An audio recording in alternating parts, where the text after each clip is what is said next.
order the September 5th, 2018 meeting of the Palm Springs City Council. Would everyone please rise for the Pledge of Allegiance?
Councilmember Holstedge, Present. Councilmember Coors, Councilmember Middleton, Mayor Pro Tem Roberts, I'm present. Mayor Moon. Have a quorum. Next item, presentations. City Manager Mark Fuller, would you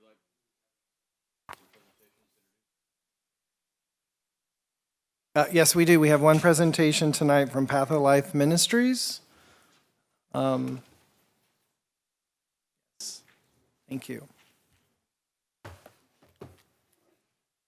It'll take just a second for it to load. At this podium?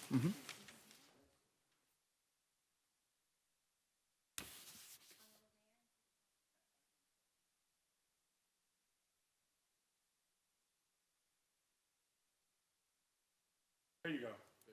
Jack? Okay. Good evening, Honorable Mayor and City Council. My name is Christy McEwen, and I am the Director of Housing for Path of Life.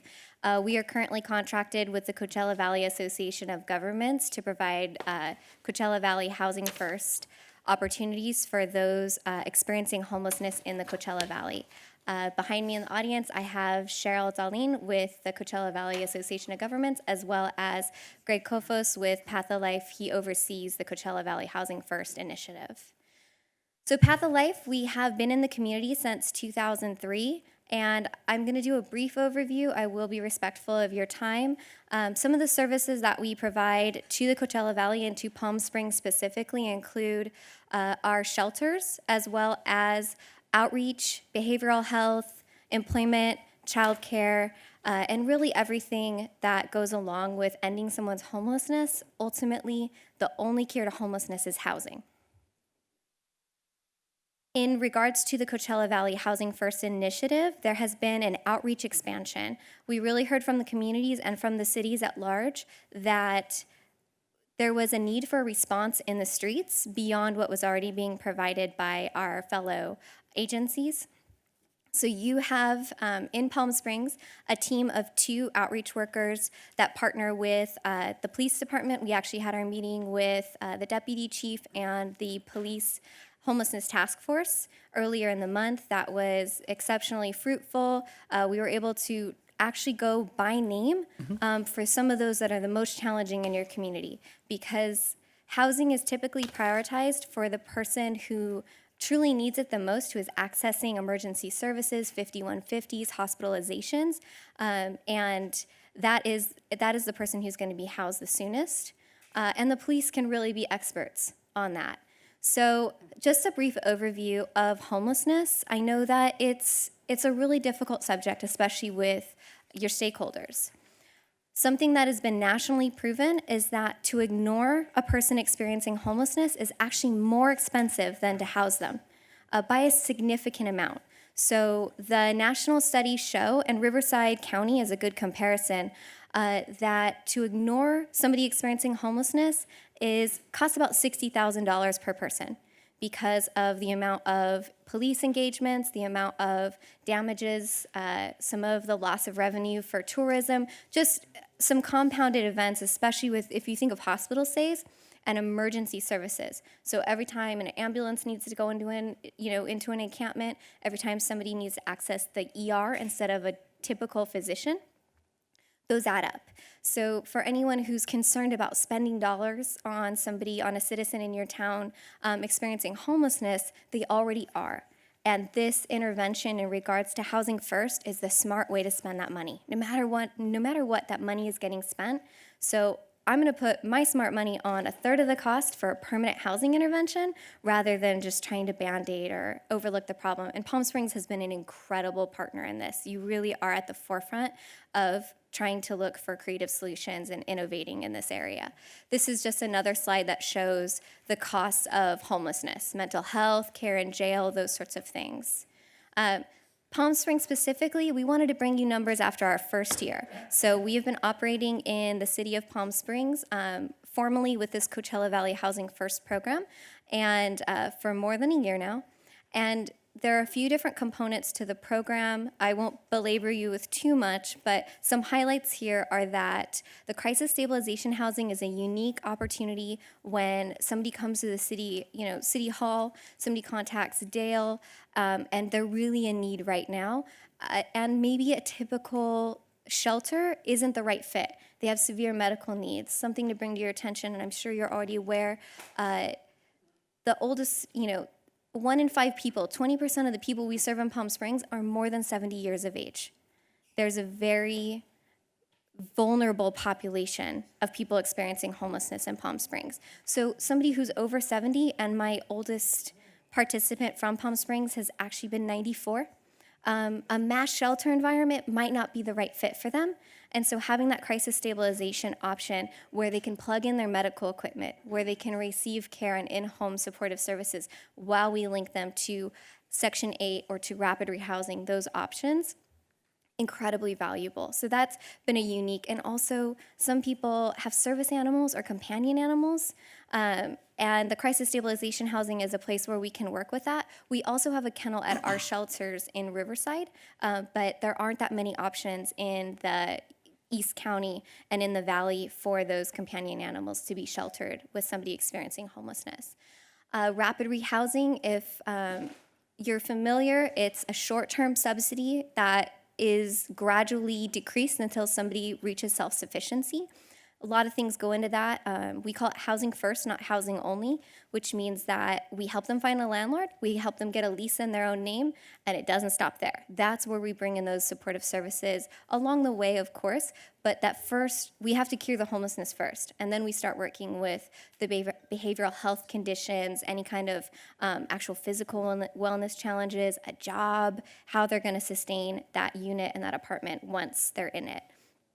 Something really to celebrate is, although we're only in the first year of this, just completed the first year, we already have 2 that have graduated to self-sufficiency, which is proof that everyone else is still housed, and it's really working right here in Palm Springs. Permanent supportive housing, really a celebration there is you'll see the 7 chronically homeless that are housed. That means that they've been on the street for more than 12 months, and that they also have a co-occurring disability. So they have a severe mental health challenge, a chronic health challenge, HIV/AIDS, as well as their homeless length of time. And because we're going to that prioritization we discussed, that is really the person that might be punching at the sky on the corner. That is what permanent supportive housing is for. And it really works. And we are able to stabilize someone, keep them housed in the community, keep them safe. It's an incredible program. And of course, far more intensive case management, but still a lease in their own name. So it's not putting everyone in the same place, going through the same thing in some like a project model. It's getting them into the community where they see models of somebody going to work and somebody buying groceries and somebody taking care of their family. And that's the idea in these, what we call scattered site. And then homelessness preventions, that's been really powerful in Palm Springs, especially with elderly. Prices are going up and they can be priced out of their units. And so we're able to come in and help them just make that 1 or 2 months rent in order to change around their budget. They actually have to work with us on a budget to receive that homelessness prevention opportunity. And then just something to bring it home. I love numbers. I love data. I'm always going to bring you the hard facts. But there is a name to every single person that we just discussed. There's a name to every single number. And so Miss Rebecca, she lived on the streets of Palm Springs for 10 years. She's struggling with addiction. She is the survivor of domestic violence. I've changed her name. And then, but she's now safely housed and in recovery. She's been housed now for just coming up on a year. She has a job, and you'll actually see she's so proud. So that's her unit, that's her job. Just really powerful that as soon as people are housed and stable, family comes back around. And so she got to meet her daughter and spend that Mother's Day with her little girl last May. So again, while I'm going to bring you data, there's a person and a story involved in every single thing. Some overviews of the Coachella Valley Housing First Plan, prevention, intervention, and stabilization. Again, I want to be respectful of your time, but just by the numbers, what we've committed to delivering to the Coachella Valley are pretty big, and it's because we know we can do it, and we've done it in other cities and in the Valley throughout these past years. So there is the rental assistance, which is the homelessness prevention. We have a resource connection line where people call and receive that live person who is going to do they're going to do the legwork for them. We're not just going to give you another number. If you call, we're going to get as much information as we can, and we're going to go ahead and do that research for you and get back to you. And the number will actually be posted, and I invite you just to call. We call it a hotline, but it's 9 to 6 because we track all the calls that come in, and we haven't had a majority. We haven't even had 10 a month that come in after hours. So we want to be good stewards of the funds. It just hasn't panned out that we should have it staffed 24 hours. That wouldn't be the best use of your dollars. Crisis stabilization housing, it's really powerful because truly people stay in the community in which they became homeless, have the needs met, their basic needs met, and really can't believe, especially our elderly, the 94-year-old, he's like, what's the catch? We're like, there's no catch. And he's like, nobody just does this. I'm like, well, the city of Palm Springs thinks you're pretty important, and we want to make sure you're safe. So yeah, it's happening, but you can ask questions and test me all along. And they are successfully housed through a partnership with Housing Authority and the Section 8 voucher for our senior citizens. So we provide the case management, we provide the housing, the behavioral, and the employment support.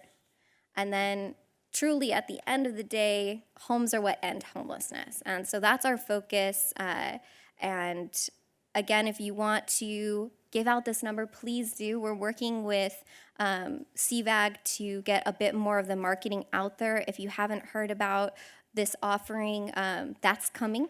And again, the hotline is 760-601-5424. And I'm happy to answer any questions if you have any at this time. Okay, thank you. Any questions? Thank you. If I could just comment, thank you for all of your work. I know that there's been a lot of, information out there, and we've really been trying to spread the word about all the good work that Path of Life is doing in conjunction with the CVAG Housing First program. And so we thought that there was some misunderstanding out there because there isn't a physical shelter, because you're doing scattered sites and housing people in regular homes where people want to live, that there's been some misunderstanding about the work that you do. But CVAG has done extensive, actually an independent audit of the success and the outcomes for Path of Life's programs, and they're extremely, extremely high success rates in terms of people staying in the program and positive outcomes. So I just wanted to say that. I think there was a rumor that you're no longer doing housing or Housing First in Palm Springs, and that's not correct, right? No, not at all. And that's a challenge that we're overcoming as a community because folks are are used to being able to see a building. They're used to being able to visit or volunteer in a space, in a structure. And while shelters have their place and we operate some and they're amazing for the people that they serve, they don't end homelessness. Only a lease in your own name actually ends your homeless situation. HUD does not consider shelter housed. It's still literally homeless. And so just inviting the community into that idea that while you can't visit it, we're going to bring you the data, we're going to be independently audited, and we want to make sure that we're bringing the best service, we're the most cost effective. That's also the case, is that this rental subsidy is incredibly cost effective for how many you can serve, because there's not the overhead. You know, there's the staffing, the support, but there's no building to maintain. It's really helping support these people out of their homelessness and stay stable in their housing. So thank you so much for making that distinction. Thank you. Thank you. Any other questions or comments? Okay, thank you. Thank you so much. Next item on the agenda is Mr. Mayor, I'm sorry, there's one more presentation by Chief Nalder regarding the upcoming September 11th memorial. I'd like to invite him up if you don't mind. Please.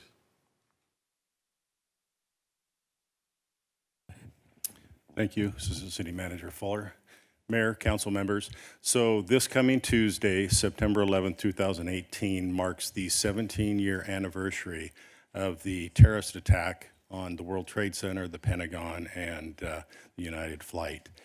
So in memory of the over 3,000 people that lost their lives, the Palm Springs Honor Guard, Fire Department Honor Guard, is hosting a ceremony next Tuesday morning. Beginning at 5:46 a.m. There will be a moment of silence, so arrive before that so that you can be part of that moment of silence.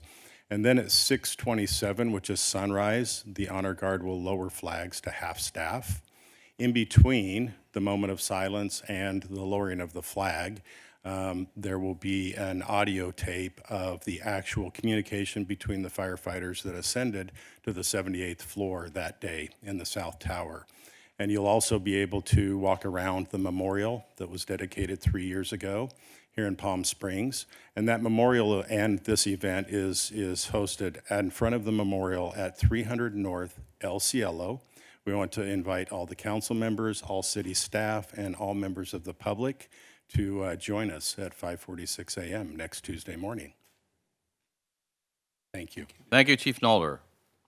And I've been to that event several times, and it's a really, really moving and very, very nice event. It's a little early in the morning, but it's certainly worth getting up. Mr. Fuller, any other presentations? Okay, thank you. We will move on to acceptance of the agenda. The City Council at this time will discuss the order of the agenda and may amend the order, add urgency items, note abstentions or no votes on consent calendar items, and request consent calendar items be removed for discussion. Would like to entertain a motion for acceptance of the agenda. Are there any items any council member would like removed from the consent calendar for separate discussion and/or vote? Mayor Pro Tem Roberts. Thank you, Mayor. I'd like to pull item 1K. Okay, Councilmember Holstage. Thank you, Mr. Mayor. I would like to pull item 1G. Okay, Councilmember Coors. Thank you, Mayor. I'd like to pull 1N as in Nancy. 1N. Any other request? Okay, and I will be recusing from item 1K. Okay, so do we have a motion to accept the agenda as amended with the following items pulled from the consent calendar, 1G, 1K, and 1N, with myself abstaining from item 1K. Motion is on the floor by Councilmember Coors and seconded by Councilmember Holstage.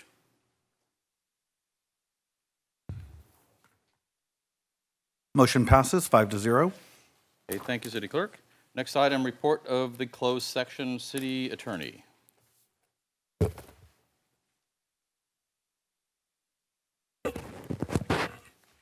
Thank you, Mr. Mayor, members of the council.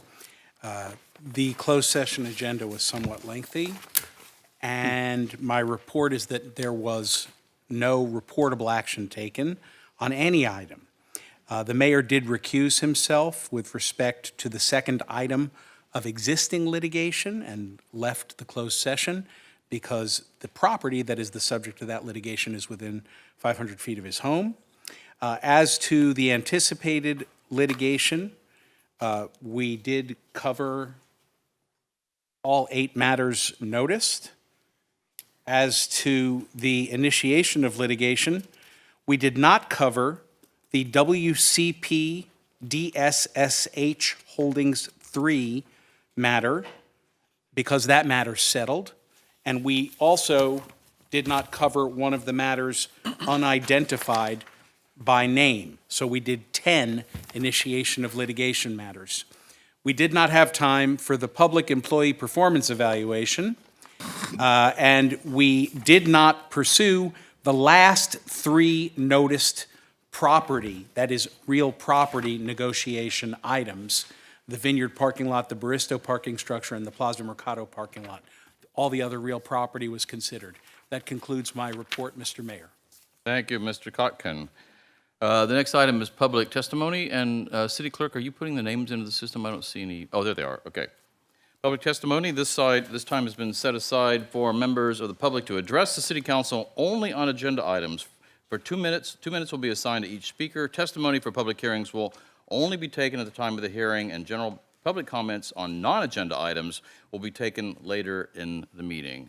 So our first speaker is Stephen Price, followed by Dick Burkett, and then Daryl Terrell.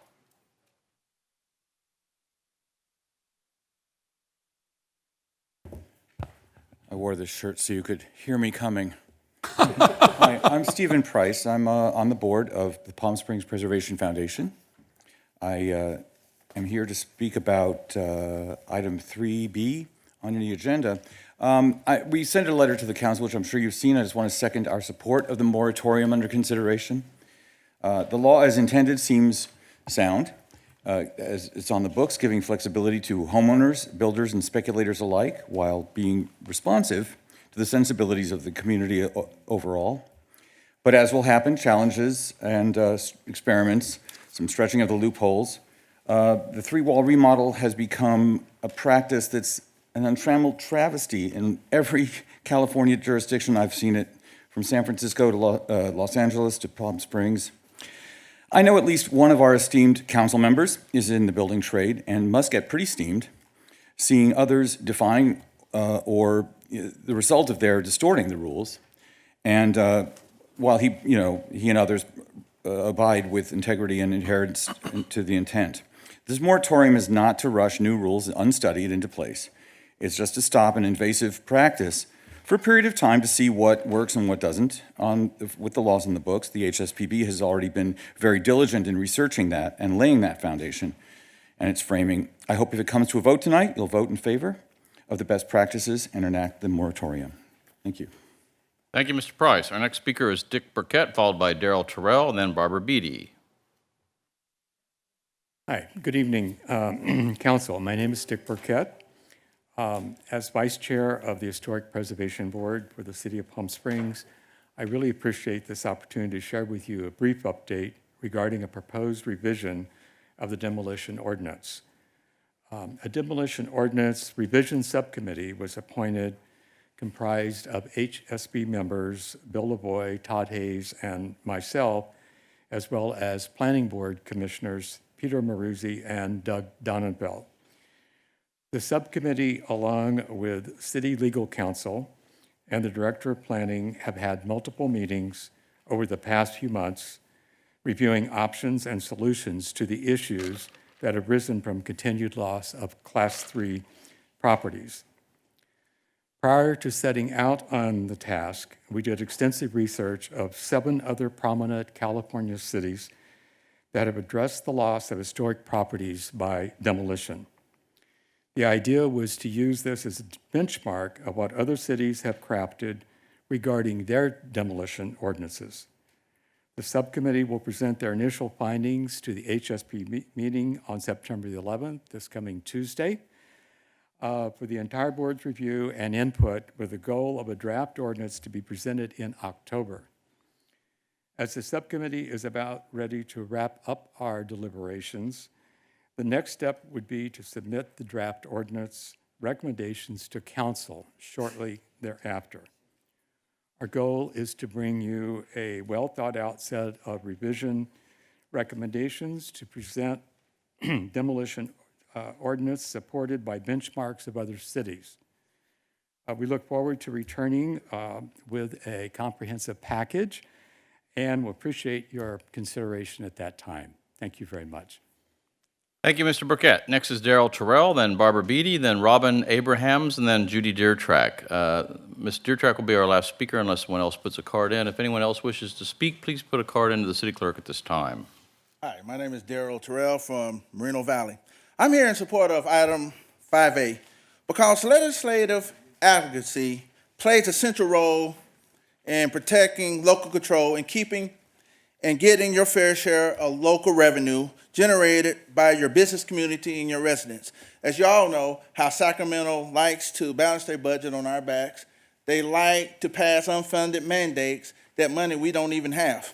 So you all know, challenging as it is, because you guys you face other local issues like potholes and traffic, and that's why I came here, because I think you should adopt your own legislative advocacy program. Most cities have that, and what they do every year, annually, you adopt your priorities when it comes to federal, state legislation. Then also you put on your agenda, which I have a sample of what came from my city, where you have a placeholder for legislative updates, where your city manager or his designee can update you guys on the type of legislation that comes before you. And also, you can put on your website a place where residents can see it too, what letters you may be in support or you're in opposition to, and also the proposed legislation. Because I think as time gets, because when you guys went to Sacramento, you went up there to advocate.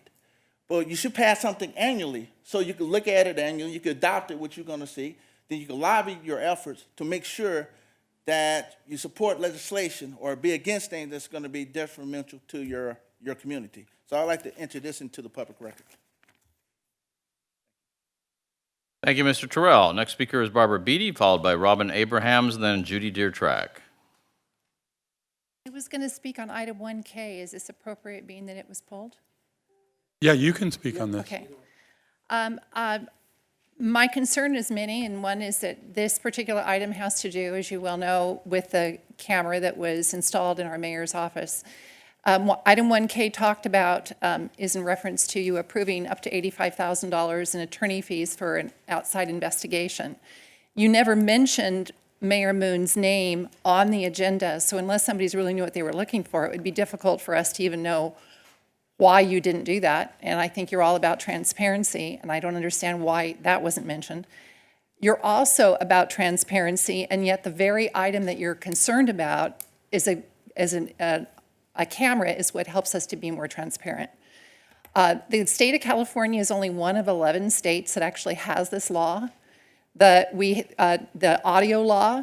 So most of the United States, most states in the United States, this would not even be an issue. I'm concerned that the district attorney did not want to take this up. He gave this back to you, but if the DA is not wanting to take it up, then why would we approve up to $85,000 for an investigation when the district attorney himself is saying this isn't worth investigating? And I think that we can spend our tax dollars in such more, in ways that would be much more beneficial to our community.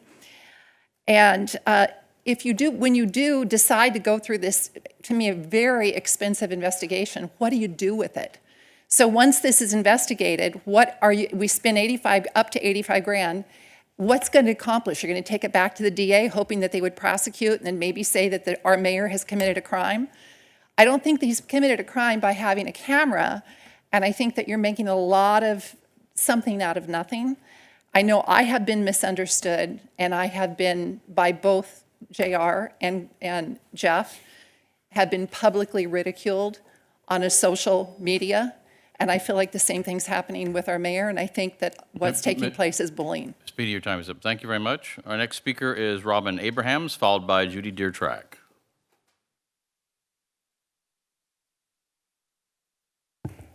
Hello. I want to speak to the two-way conversion of Indian Canyon, and I want to say that I'm very much in favor of that. I'm I'm in favor of it, but the current engineered drawings for this project are entitled Indian Canyon Pedestrian and Bicycle Safety Enhancements of a Two-Way Conversion. These documents have been approved by you, and construction is set to begin. It'll have 2 lanes going north, 1 lane going south, and a turn lane, as well as parking. But what does this give to business owners along that corridor? And does it give them what they want? Does it give pedestrians what they want and need, or bicyclists? And I'm sorry I'm bringing this up at the last minute, but I actually did not know of public meetings that addressed this issue of the two-way conversion while it eliminated bicycle safety, even though the title of the documents are called Bicycle and Pedestrian Enhancements.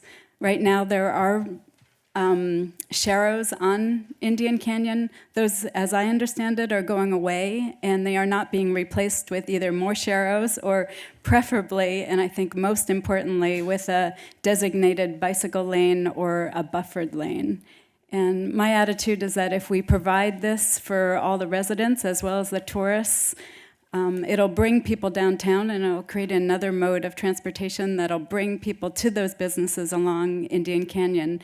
Right now, Indian Canyon has become the second one to Palm Canyon, and we've put so much energy into Palm Canyon, and I think that if we do the same for Indian Canyon, it's just exactly what the city needs. So, thank you. Thank you, Ms. Abrahams. Our next speaker is Judy Deertrack, followed by Joy Brown Meredith.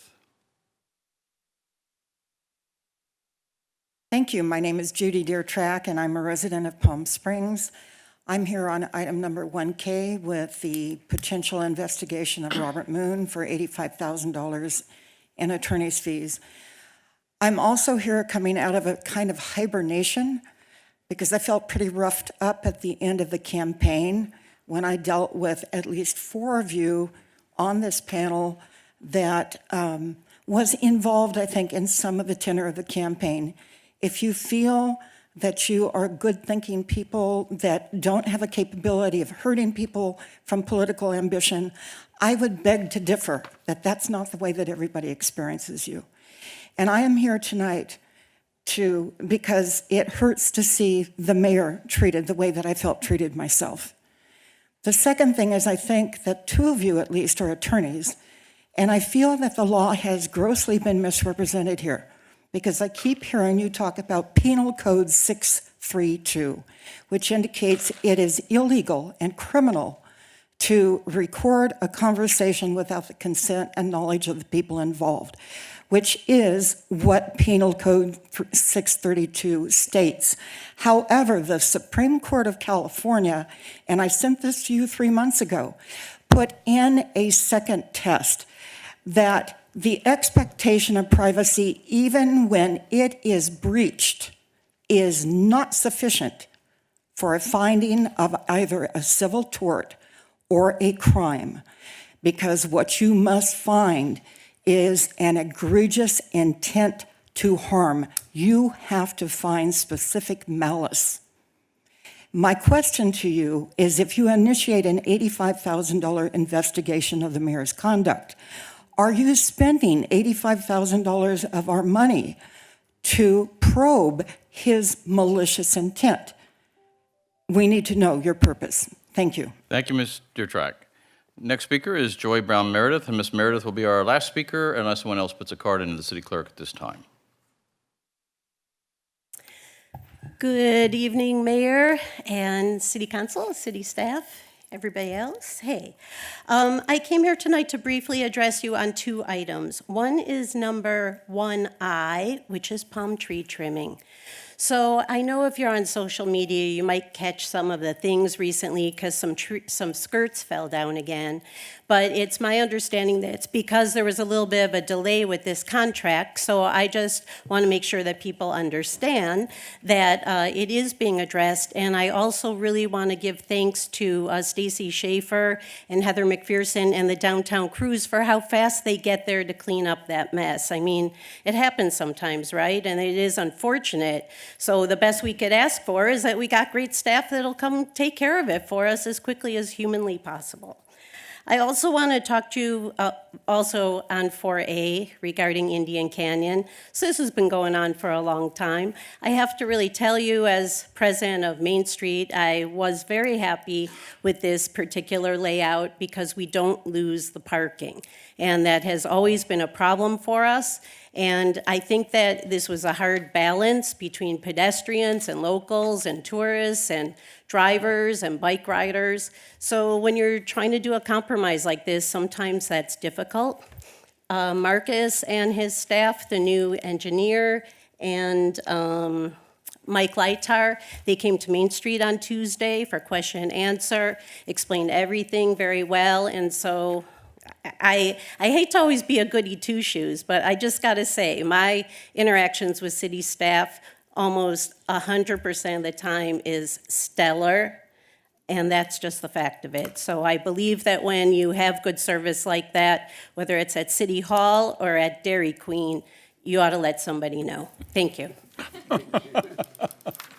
Okay, thank you, Ms. Joy Brown. Meredith?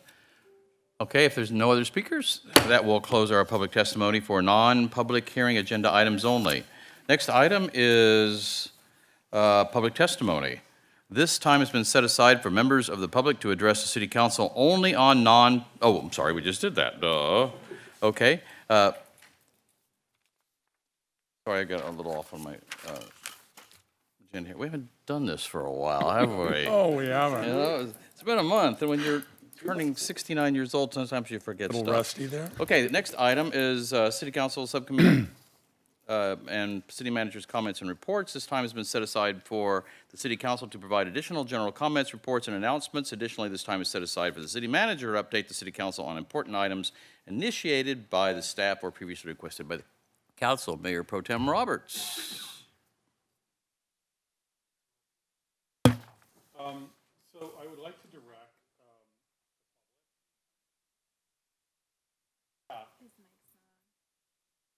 to the dais. So you are sitting at and looking at a brand-new dais that was just completed to replace the last dais that we did. And the reason we did that is there were some, frankly, mistakes and problems with the last dais rebuild. And I'm happy to report that we were able to replace it all and upgrade it and improve it dramatically, I think within pretty much the same budget we started with. And I'm getting a confirmation from Aaron Brown. And I'm most grateful that Aaron Brown is sitting here, especially because this occurred while we were dark for recess. And the only reason we're sitting here today is because an amazing amount of work went in by our city staff to get this done. In fact, Aaron and many others in our staff gave up nights and weekends for the last few months to be here to sort of stay on top of our cabinet maker and all those that are needed to do the work that you're looking at right now, as well as reinstall our electronics and get us back up and running. The good news is that it's done, it's right, it solved problems. The reason Anthony no longer looks like he's sitting in a coach seat on an airplane is because he is now able to pull more than 4 inches away from his desk. I think we solved most of the problems. The public won't see that the council has more room up here, much better design. What the public might notice is that you can now see us, that we lowered the dais actually by about, I think, 8 or 9 inches in order to give us a view back to the audience and vice versa. That was one of the big mistakes that was made earlier. Last but not least on the dais is that it's a different color. And when we had a second shot at this, we decided to get more historically accurate, and we went back and we looked at old photographs, and this was actually the color and finish and wood of the original Albert Frey designed dais for this building. So we're really excited that we have this back. It may not be the exact color, but we know that it's much closer. It's at least of a light wood, and the original might have been maple. I think this is birch. Most of all, it's close. And the room, of course, has changed over the years as the needs of the room have changed. Albert Frey told me himself that architecture serves the people that are using it that day, not people who used it 50 years ago.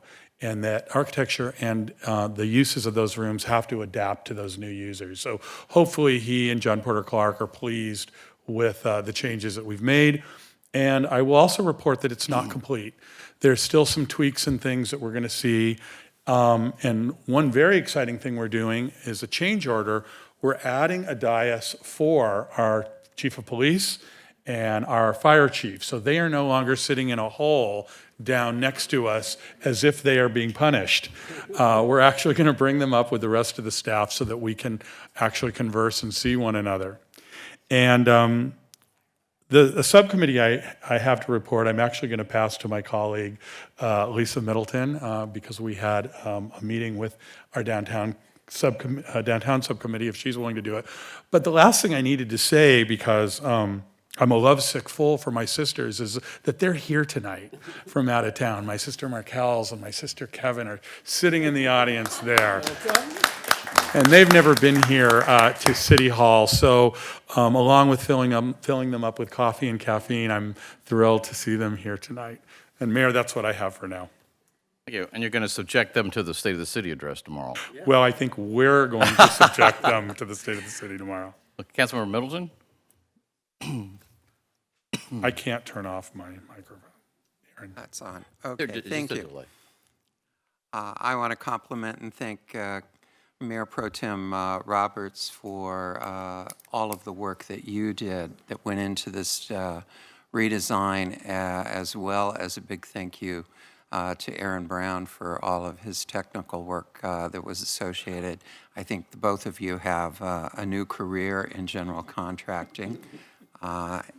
Although with it being reduced, I'm afraid that some of us in early summer will no longer be able to come up to the dais dressed like Rachel Maddow, where we have the proper uniform on from waist up, but below we're in shorts and flip-flops. So, but be that as it may.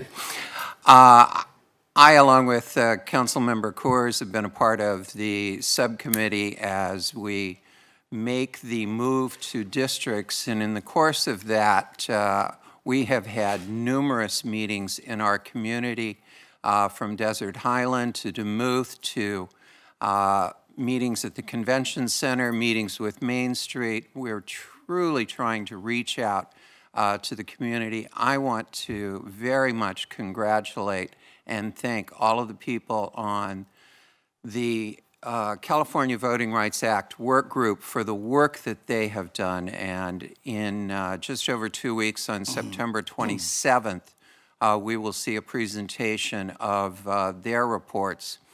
Our city clerk, who's been through this before, working in conjunction with Tizak Diazalan, a consultant, has done some very specific work to reach out to the Latino community. And I was at an event last evening at Catherine Finchie Elementary School. We had a crowd of individuals, probably the majority of the adults there were individuals that were monolingual in Spanish. And we had a truly effective outreach program to them. I wish I could say I'm fluent in Spanish. I am not. But sitting in that room with individuals and watching them interact with one another and interact with our city clerk and with consultants who are trying to reach out and educate them about what we are trying to do, anyone in any language could understand that these were folks who were appreciating the outreach that they were receiving. I spoke with one woman who told me that she had lived in this city for over 20 years. This was the first time anyone in government had ever asked her what she thought and what she wanted. So we have a lot of work still ahead of us in this endeavor, but it is already paying fruit in terms of us being able to reach out and communicate with individuals who have lived and worked in our city, sometimes for decades, and never felt that the city was open and welcoming to them, and we are trying to change that. Thank you. Thank you. I'd just like to add a little on to what Mayor Pro Tem said. I was on the subcommittee with him on this new council chamber, and of course, besides the beautiful new work here that JR did on this, also the new city emblem is up here that people can see, and also there's one in the back of the room which looks, I think, really, really nice. We've never had an emblem that says what city we're in, so it's really nice to be able to look up and know where we are. But I must also comment, it was a lot of work, but it was also sort of easy for me being on the subcommittee because Mayor Pro Tem would just say, okay, we're having a meeting, drag me in here, say, you agree with me, right? And I'd go, yes, sir. Well, I love it. So it's a very easy ad hoc committee to work on. So it's really nice to have an architectural designer on the city council when these things come up. So Councilmember Holstage? You didn't announce the state of the city. Did you want to do that as well? I don't want to steal your thunder. Oh, well, I was going to do it at the end of the. I was going to do it at the end of the meeting, Okay. but I can go ahead and comment it now. The annual State of the City will be tomorrow, and as everyone probably knows, this is not a city event. This is a Chamber of Commerce event, and we really appreciate the Chamber of Commerce putting this on. They've done it every year since Mayor Bogart, I think, was mayor a long, long time ago. And it's an opportunity to celebrate all the great things that are happening in Palm Springs and over the past year, and to sort of to review all these in a really sort of a cheerleading session. So it's very positive things, and hopefully people will learn a few new things and be entertained. So it's probably too late to buy a ticket for the luncheon, but everyone is welcome to come, and there'll be plenty of seating at the convention center for people to come and listen to the State of the City. And the doors will open at 11:30, and the State of the City will start just before noon. And actually this year, one slight change, each of the council members has made a video on a subject of particular interest to them, which will be integrated into the presentation. So we Mayor, hope to see. can I interrupt you? We're getting confirmation from our staff that there are still seats available, correct? So if anybody would like to attend the State of City luncheon tomorrow, there are still tickets available. Palm Springs Chamber of Commerce.com. They can go there probably, or call the Chamber of Commerce tomorrow. But it starts at 11:30, so they better hustle. But if they don't want to, they're certainly welcome to come, and we'll have plenty of free seats at the convention center. Okay, thank you for reminding me. So I hope to Thank see a you. lot of people there tomorrow. I was just going to echo that it's free to attend for anyone who just wants to show up and attend and not eat the luncheon. It's free to watch online, so I believe it'll be streaming online on our YouTube channel. Is that right, Aaron? The State of the City will be online and available for free for people who want to watch it, and I think it'll be running on our government access TV channel as well throughout the month, I was told. So for anyone who is unable to attend because they're working or whatever reasons, it'll be available online and on TV. Quick updates. I just want to comment, as we just took a recess, and when I was campaigning, I heard a lot of people sort of complain about council being dark in August, but I just wanted to comment that in going through this, the council being dark in August is incredibly important for our staff, because the pace that we run and the pace that we make our staff run is just a really, really fast pace. And so I think everyone appreciated this month away from us so that they could get to the real work that they all have, as well as dealing with us. So I just wanted to thank our staff. I'm very happy to be back and ready to work. But that was an important time, I think, for our city. Just a few updates. I did meet with the Sustainability Commission's working group about plastic straws, styrofoam, other plastic waste and toxins. And so they're bringing that forward to the Sustainability Commission this month. And then that might move forward to one of our city subcommittees or city council. I attended the county's Blue Ribbon Behavioral Health Committee with the county supervisor, and a number of other mayors and city council members were there, and that was an incredible moment to be there and talking about what we need to do to recruit behavioral health specialists and professionals to our valley and get people good care. Actually, one thing that came up in that people kept echoing is our 24-hour mental health clinic that's operated in North Palm Springs, which everyone everyone talked about as being such an important asset. And right now, you might not know, but through the Indio Planning Commission, they're bringing forward an operator to provide mental health beds, which is really important for the county. And there's been a lot of pushback from the neighborhoods and from just community members there. So they talked about the importance of that project for the valley at large, because right now people who are having mental health crises often have nowhere to go. So I thought that was important. I attended the Back to School Night backpack giveaway at James O. Jesse earlier in August. It was an incredible event. There are so many kids and families, and it was a much larger event than it's been in the past. So thank you to the Parks and Rec Commission and staff for working on that. I attended Stuff the Bearcat with the police department and the police advisory board, and they stuffed 2 or 3 Bearcats full of supplies, 3 Bearcats full of supplies for Well in the Desert. So, and it was 115 or something outside, and they were all posted up all day, getting those donations in front of Walmart. So thank you to them for doing that work. That's all I have. Thank you, Mr. Mayor. Thank you, Councilmember Holstage. Next item is the consent calendar. I will entertain a motion to accept the consent calendar without items 1G, 1K, and 1N. Do we have a motion to approve? Motion to approve made by Councilmember Middleton, seconded by Councilmember Coors. Motion is on the floor. Motion passes 5-0. Okay, thank you. First item, item 1G, approval of plans, specifications, and estimate and authorization to bid the keyless entry system Phase 1. Councilmember Holstage. Thank you, Mr. Mayor. So I just pulled this item to state for the record because this city council hasn't decided how we're going to allocate Measure J funds. And so we need to bring that forward in full together, I think, so that we can make all of those decisions. So I talked to our assistant city manager and our acting city manager, and he said that we should move forward. He advises moving forward on this item to bid it so that we can move forward on this. But I know there was a whole range of different items that we need to fund, and we need to use Measure J funds to do that. And I think that we should approve a whole budget together for Measure J projects, because if we start doing it piecemeal, we won't be able to use them on larger projects that I think we should consider. So I just wanted to state that for my council. I'm going to support this item and putting it out to bid, but I hope that we'll bring forward and staff will bring forward for us a whole package of a budget for the Measure J funds. Thank you. Okay, anyone else on Measure 1G? Okay, motion to approve made by Councilmember Holstage, seconded by Councilmember Coors. Motion is on the floor.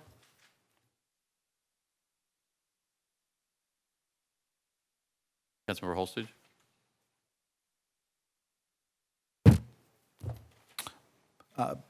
Measure passes 5-0. Okay, next item is item 1K, and for this, I will be recusing myself for obvious reasons. Mayor Pro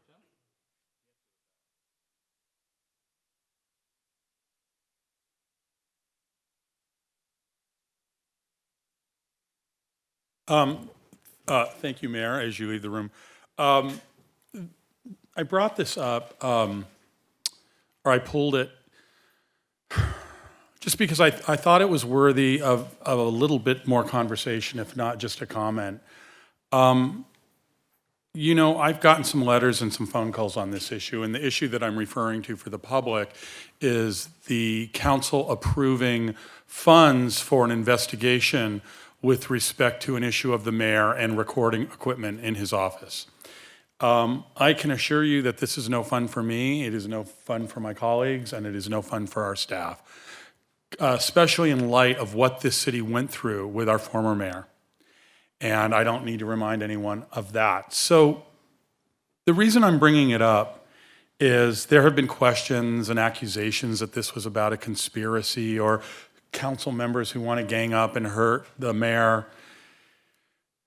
And I just need to say for the record that if anybody struggled with this, it was me. Not only am I very uncomfortable spending money on something like this, but I happen to believe that probably not much is going to come from it. I happen to believe that the mayor made a mistake and We all make mistakes, and our job is designed for us to make mistakes, and we will make them. There will be times that we will not knowingly violate the Brown Act. We will do things that we simply don't know, and hopefully we won't do things that we know we shouldn't do.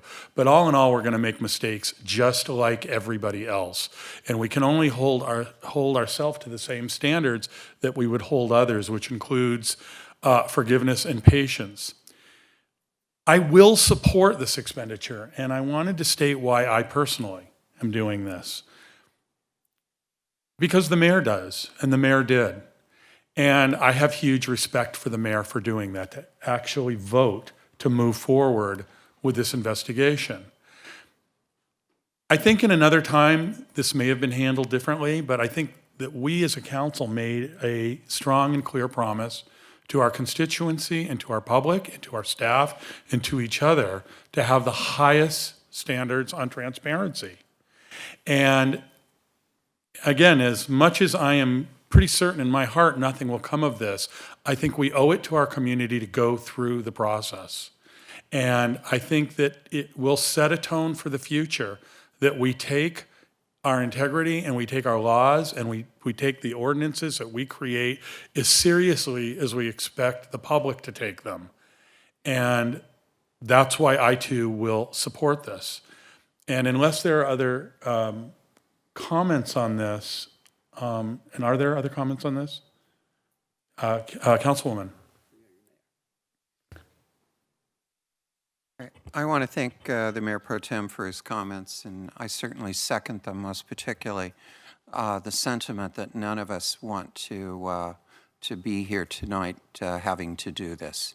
But in an effort to assure the transparency of the process, I would like to ask Mr. Friedman and the Assistant City Manager, the City Attorney, to brief us on the process that was used to make the selection and how the scope of this investigation was designed and who it was that made those decisions.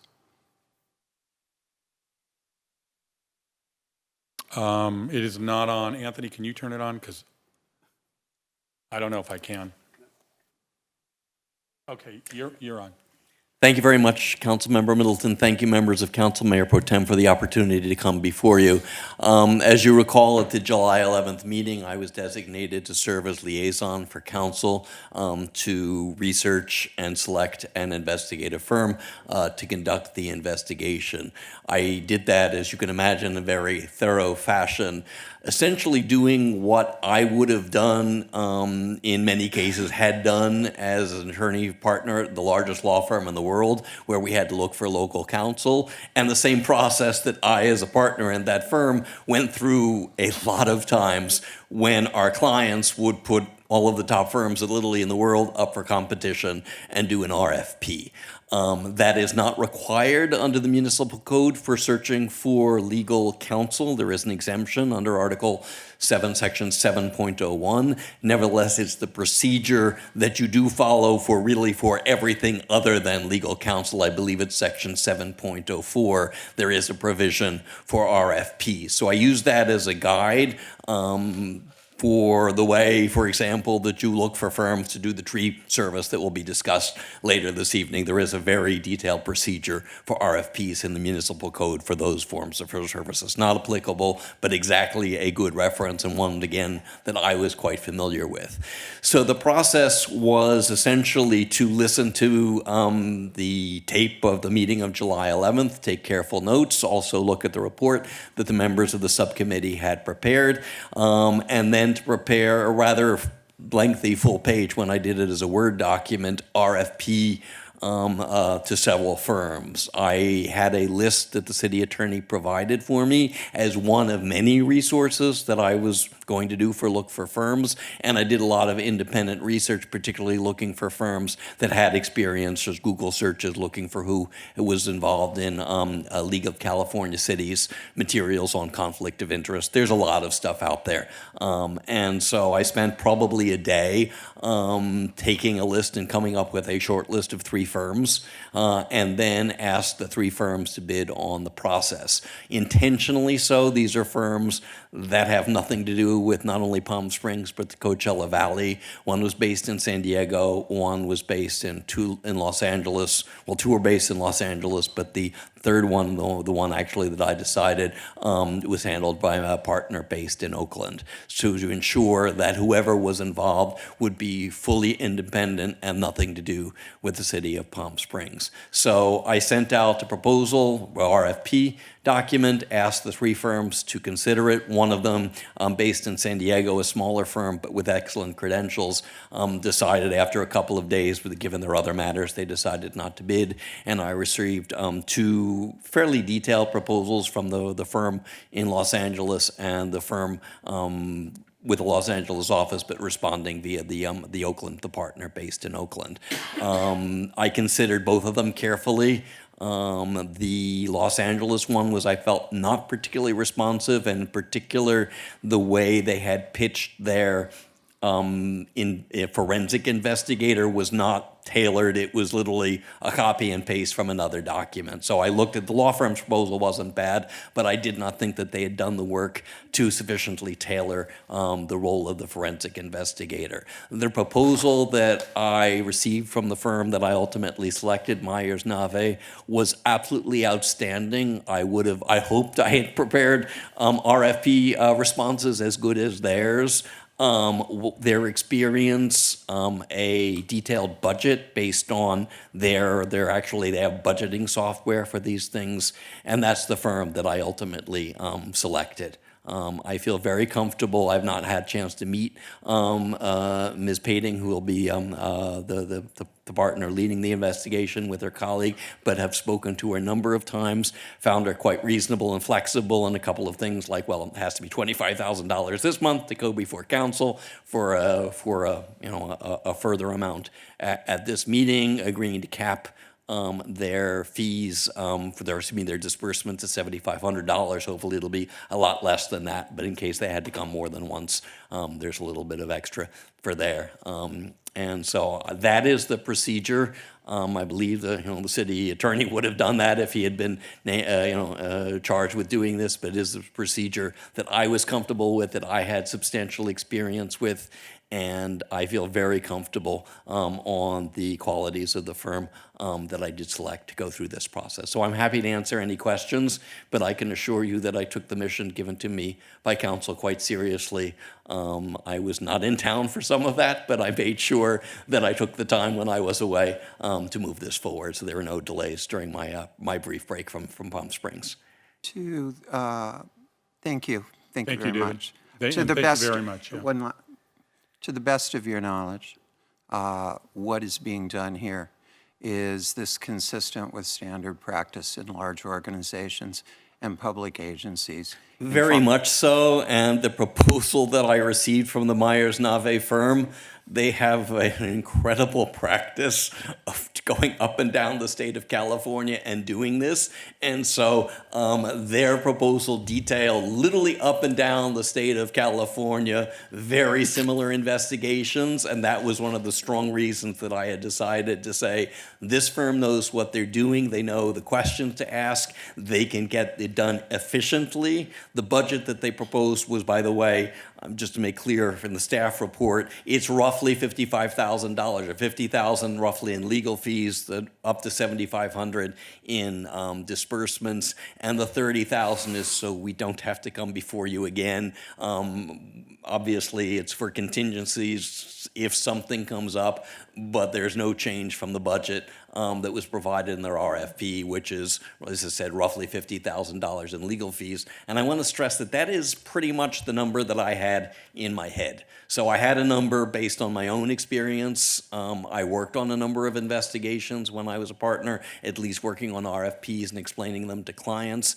So I had a pretty good idea of what this one was going to be, and the 50,000 number was very much in line of kind of what the benchmark number that I had in my head. Thank you, Mr. Friedman, and thank you for doing this without any compensation whatsoever on your part. Thank you, David. Christy. Oh, did you want to? Oh, sure. Happy, yes.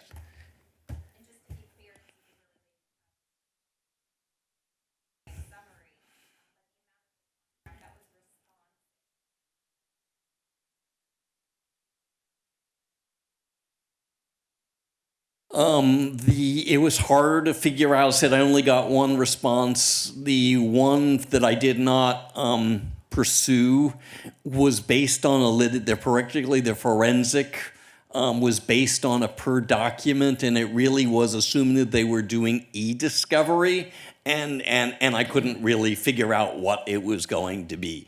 And so I said the law firm part of it was responsive. Honestly, the forensic part was non-responsive and sort of taking the prerogative of how the city, how staff sort of deals with bids.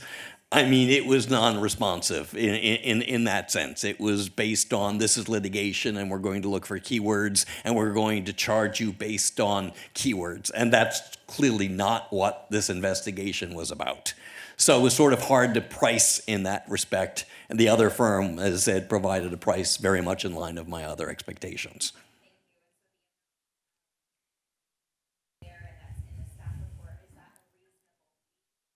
Investigation in your experience? Yes, it is. As I said, assuming. Oh, I'm sorry, David. Hold on. Aaron, we're losing a mic up here. Okay, thank you. Thank you. My light was on, so I thought my mic was working.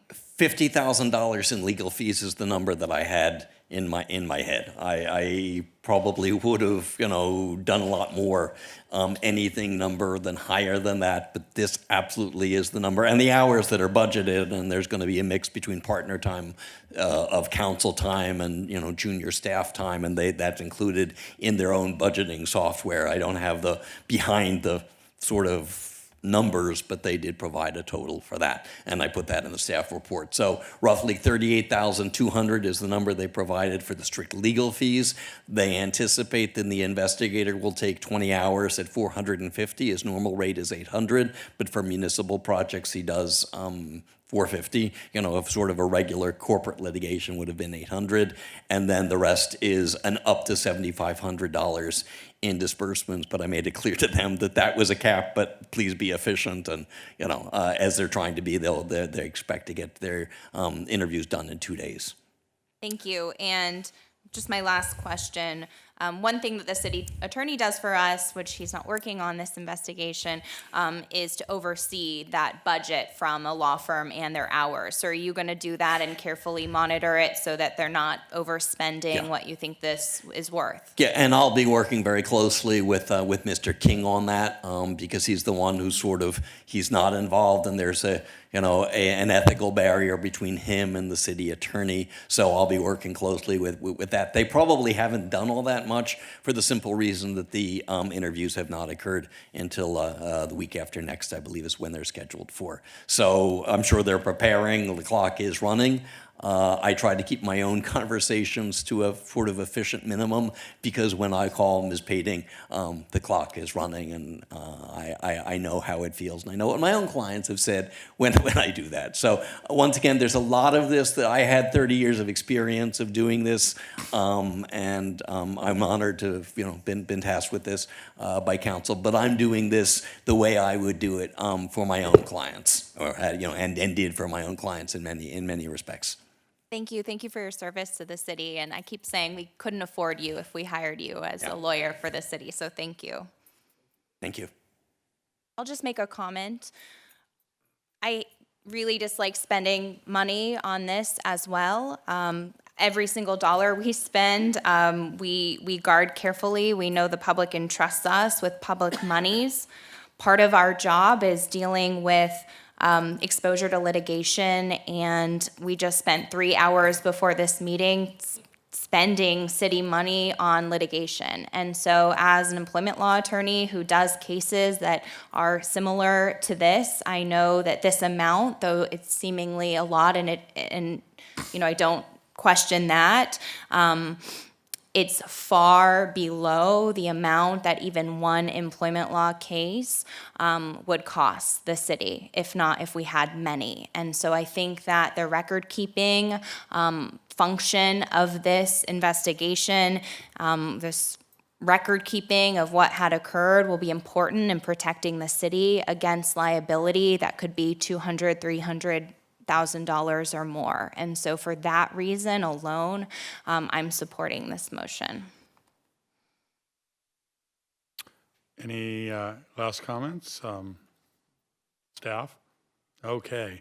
In that case, I think we've said what we need to say on this.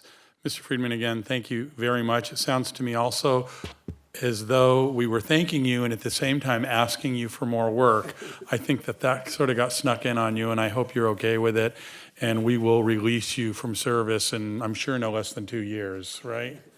And we're done. So with that, I'm looking for a motion. Oh, I have them. Okay, then I call the vote. Okay, and Councilwoman Holstead, you made the motion, seconded by Councilwoman Middleton, and we have 4 yeses, and Mayor Moon, who I guess this would be an abstention? A recusal. A recusal. Okay, thank you so much.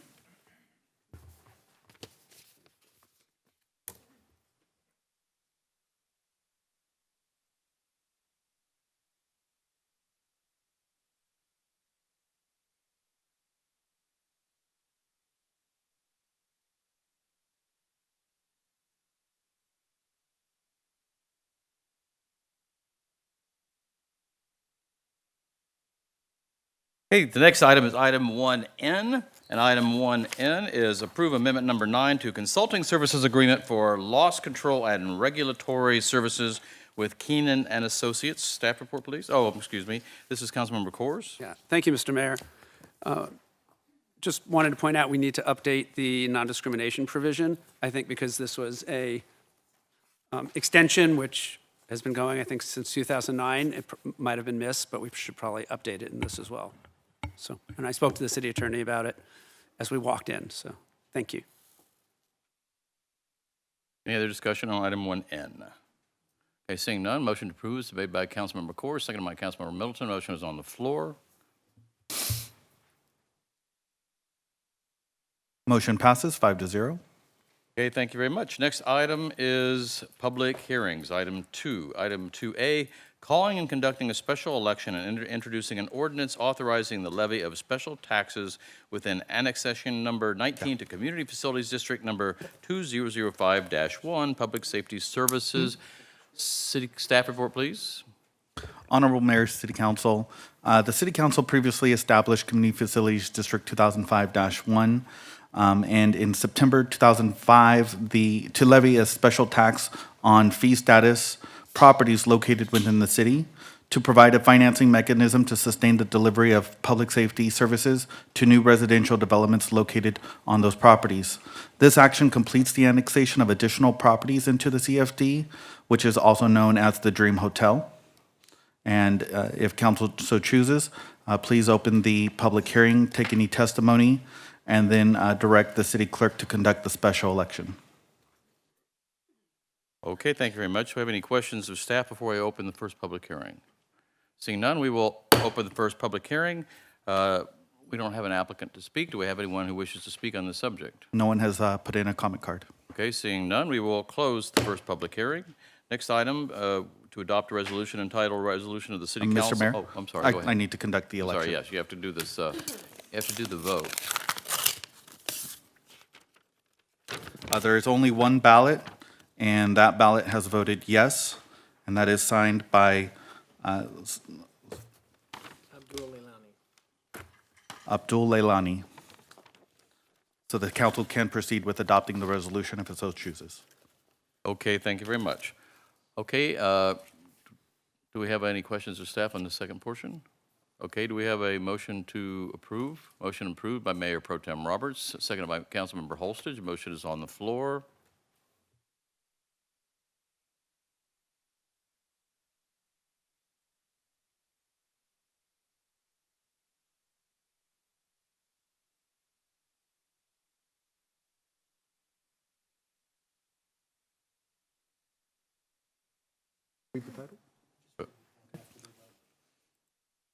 The motion passes 5-0.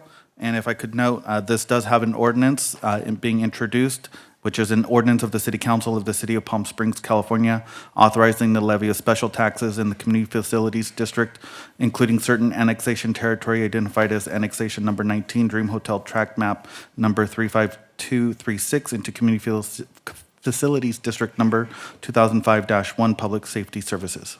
Thank you, City Clerk. Next item, public hearing 2B, a request by Freehold Communities LLC, Avalon 1150, for a preliminary plan development district and major architectural application for the development of a 153-unit condominium complex on a 16.1-acre undeveloped parcel in Planning Area 5 of Phase 1 within the Miralon project, located at 801 Sunrise Parkway, Zone PDD 290. Staff report, please.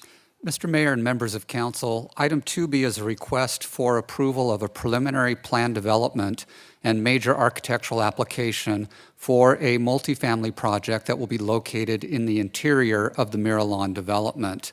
I'll go ahead and switch to the PowerPoint presentation here, if we could bring that up on the screen. In terms of the location of the multifamily site, here on the screen you see the entire 309-acre parcel that is Miralon.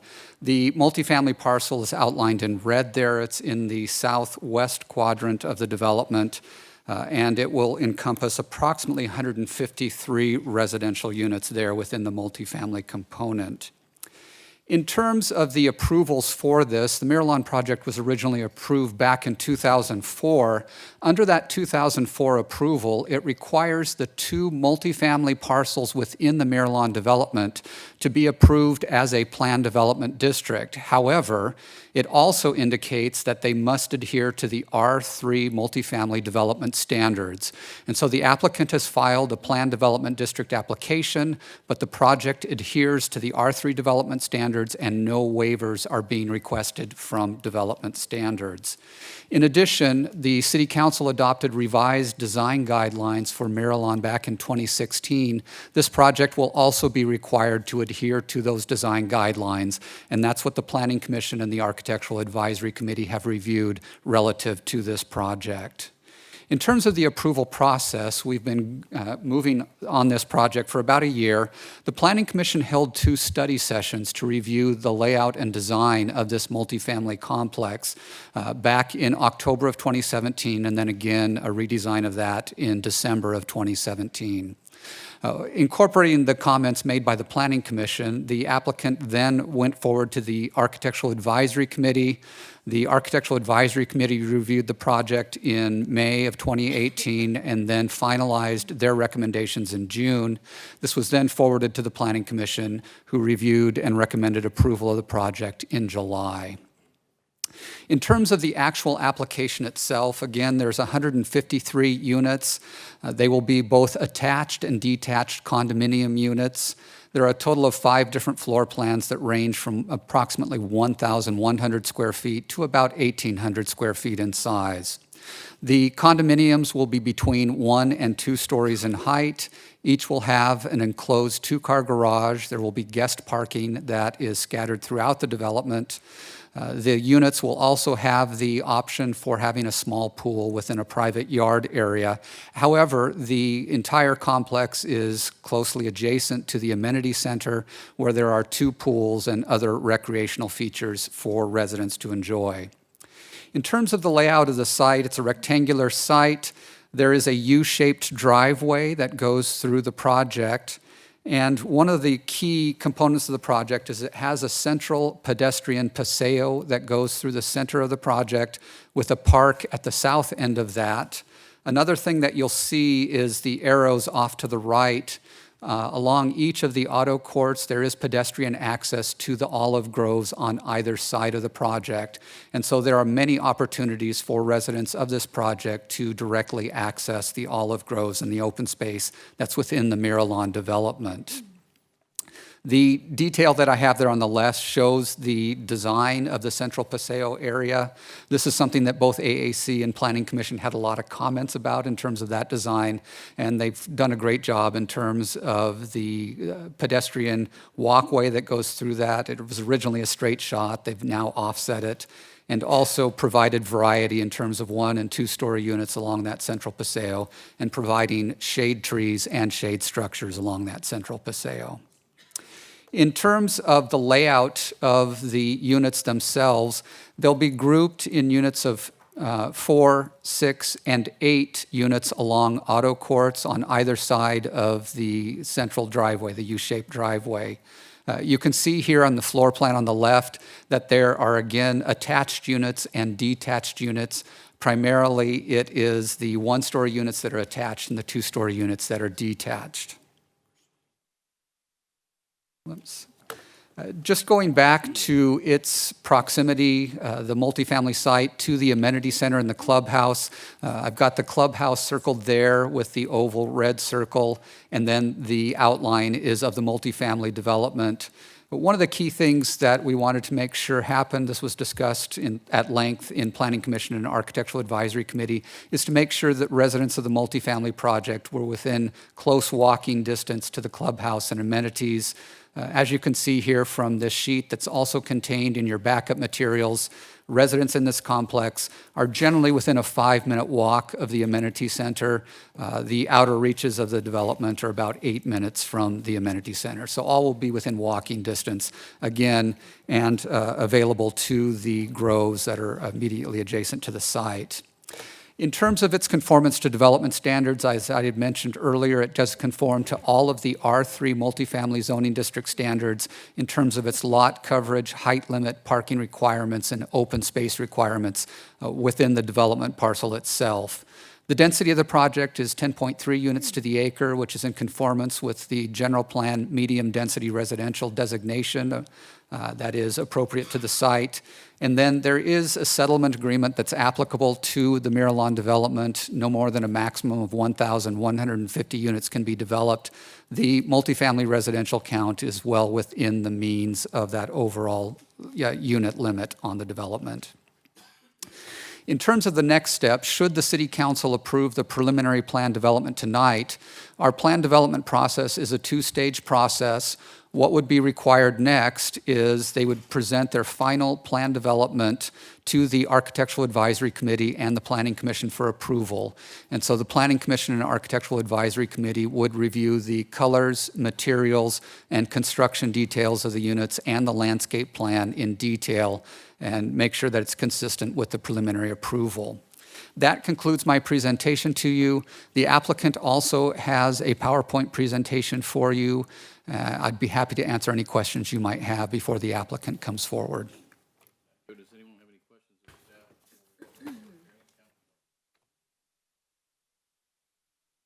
staff? Director Flynn, very quick question. How many total units are there in the multifamily? And of that total, how many are Plan 1 and Plan 2, which are the 1,100 square foot units? I'm going to ask the applicant to respond to that. There's a total of 153 units. I believe they're more or less evenly distributed, and so I would expect about 20% of those are going to be the Plan 1 and Plan 2. Thank you.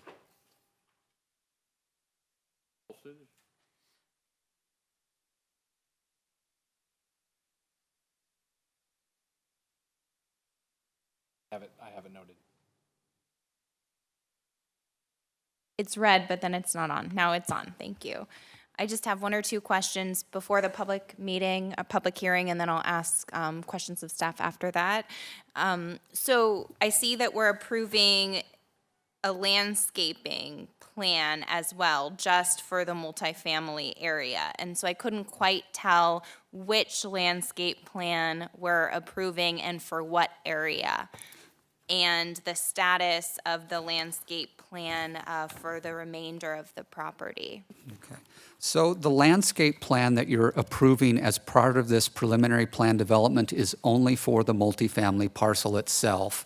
And so within the boundaries of the multifamily parcel, you have details of the landscape plan starting on approximately page 60,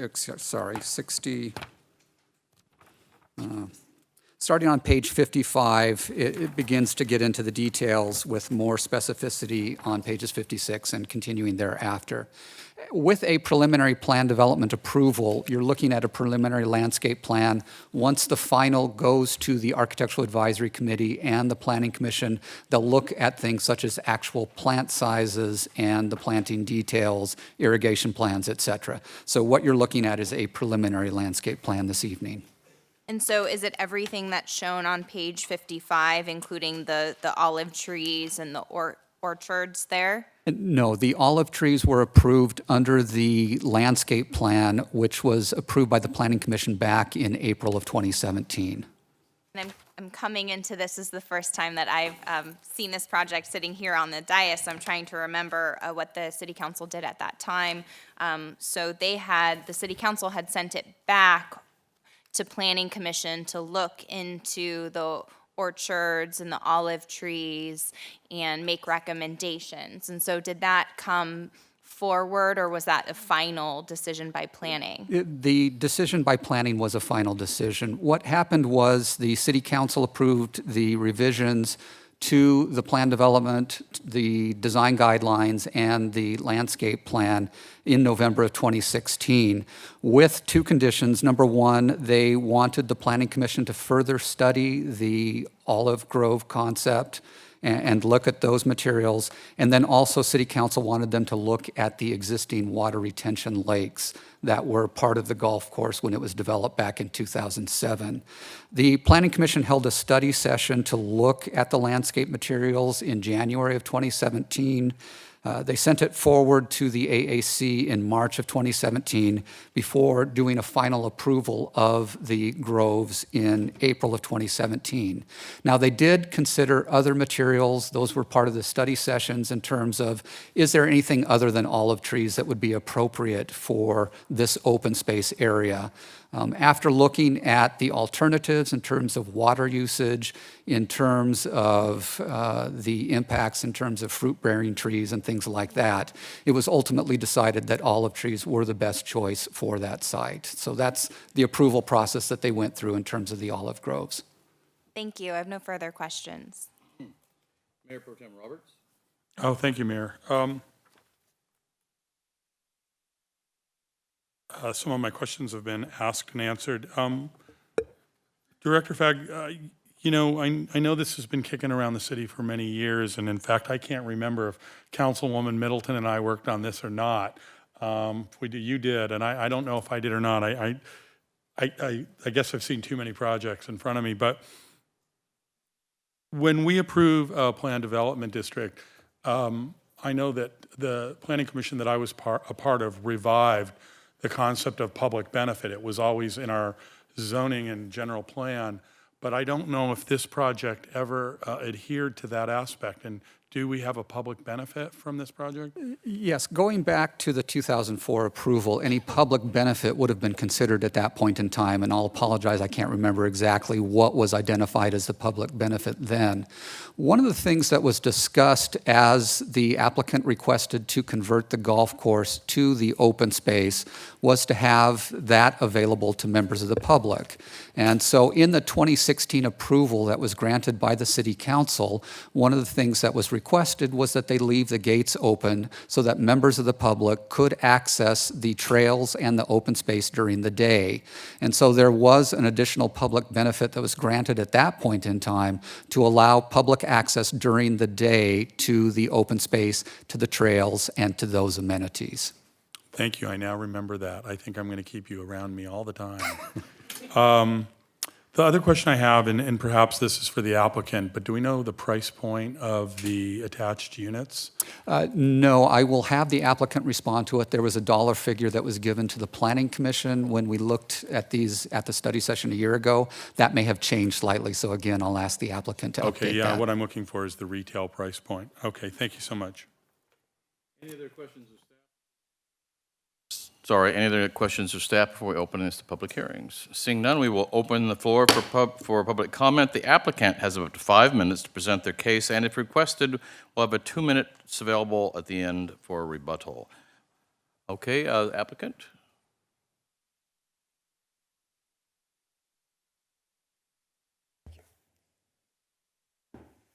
Mr. Mayor and council members, thank you for your time.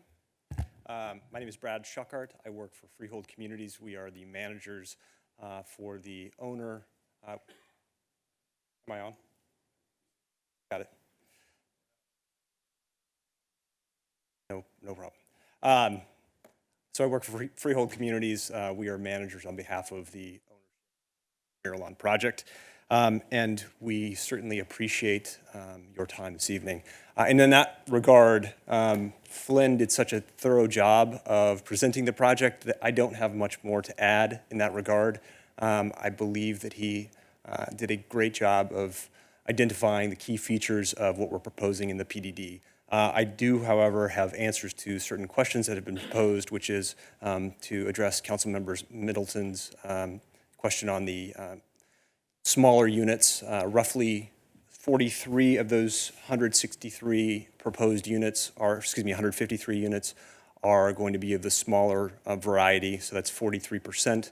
And to address Mayor Pro Tem Roberts' question about price points for the smaller units, just looking around at the local market, there are some actively selling similar projects, Icon being one of them that is nearby, albeit those are larger units. So looking at those price per foot numbers and applying them to our smaller units, you're looking at units that start in roughly the mid $300,000 range.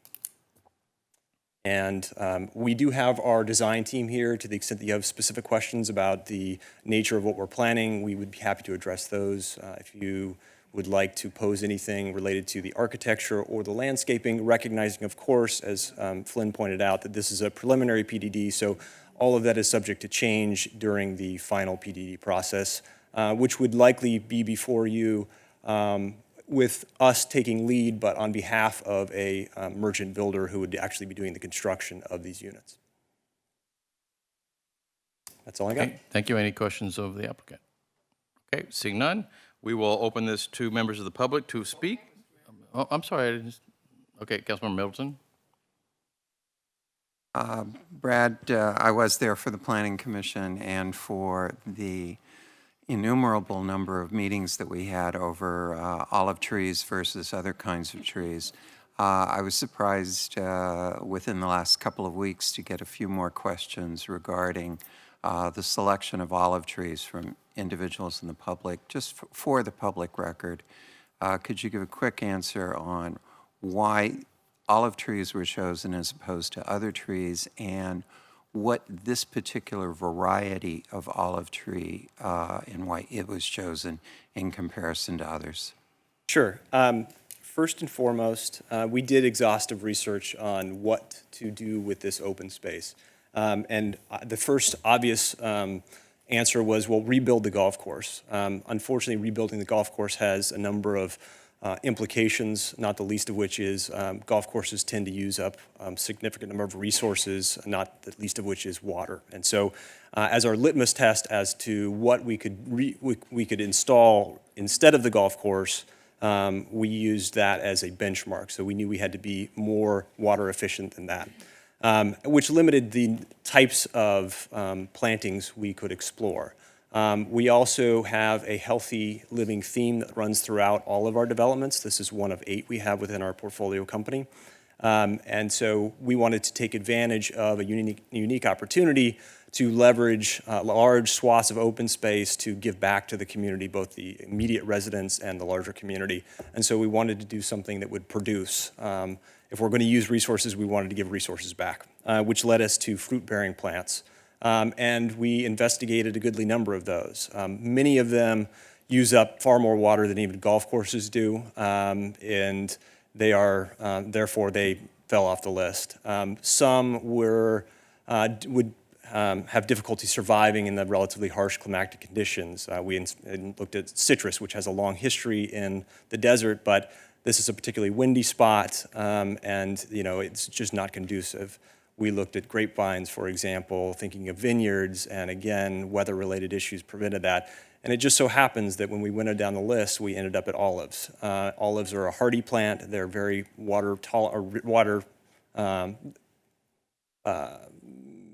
they use water well, meaning they don't use much of it at all. And in particular, olive trees that intend for who can't speak now.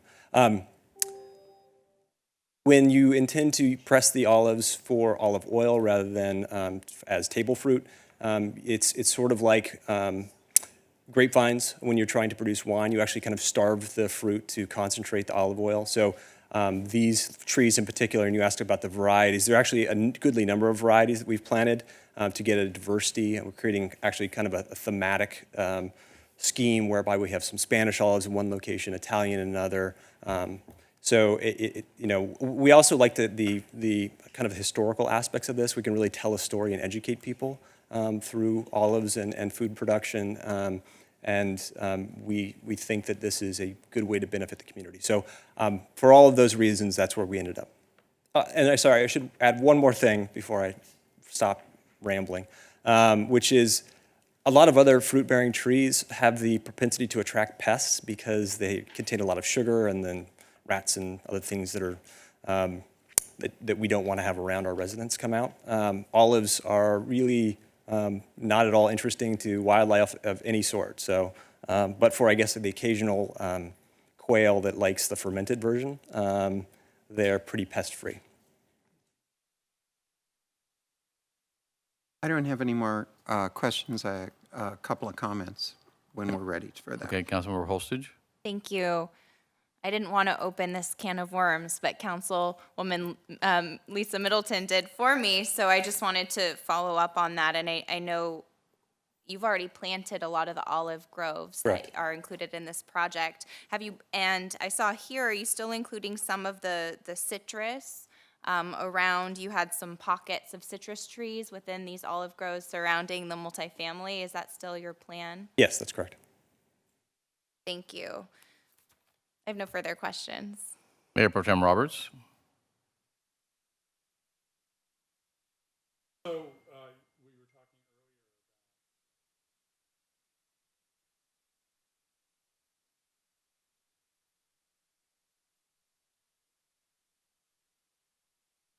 earlier. Cash crops that we're currently growing. By the way, that was a joke. Yes. You don't have to respond to that. That's us getting a little bored. You're the most interesting case tonight. I actually just wanted to make a quick comment and say that I think that you guys have done a wonderful job. And I know we got some concern about the olive trees and the potential pollen issues with olives, but I've been educated since then to know that you can actually spray the trees to avoid that.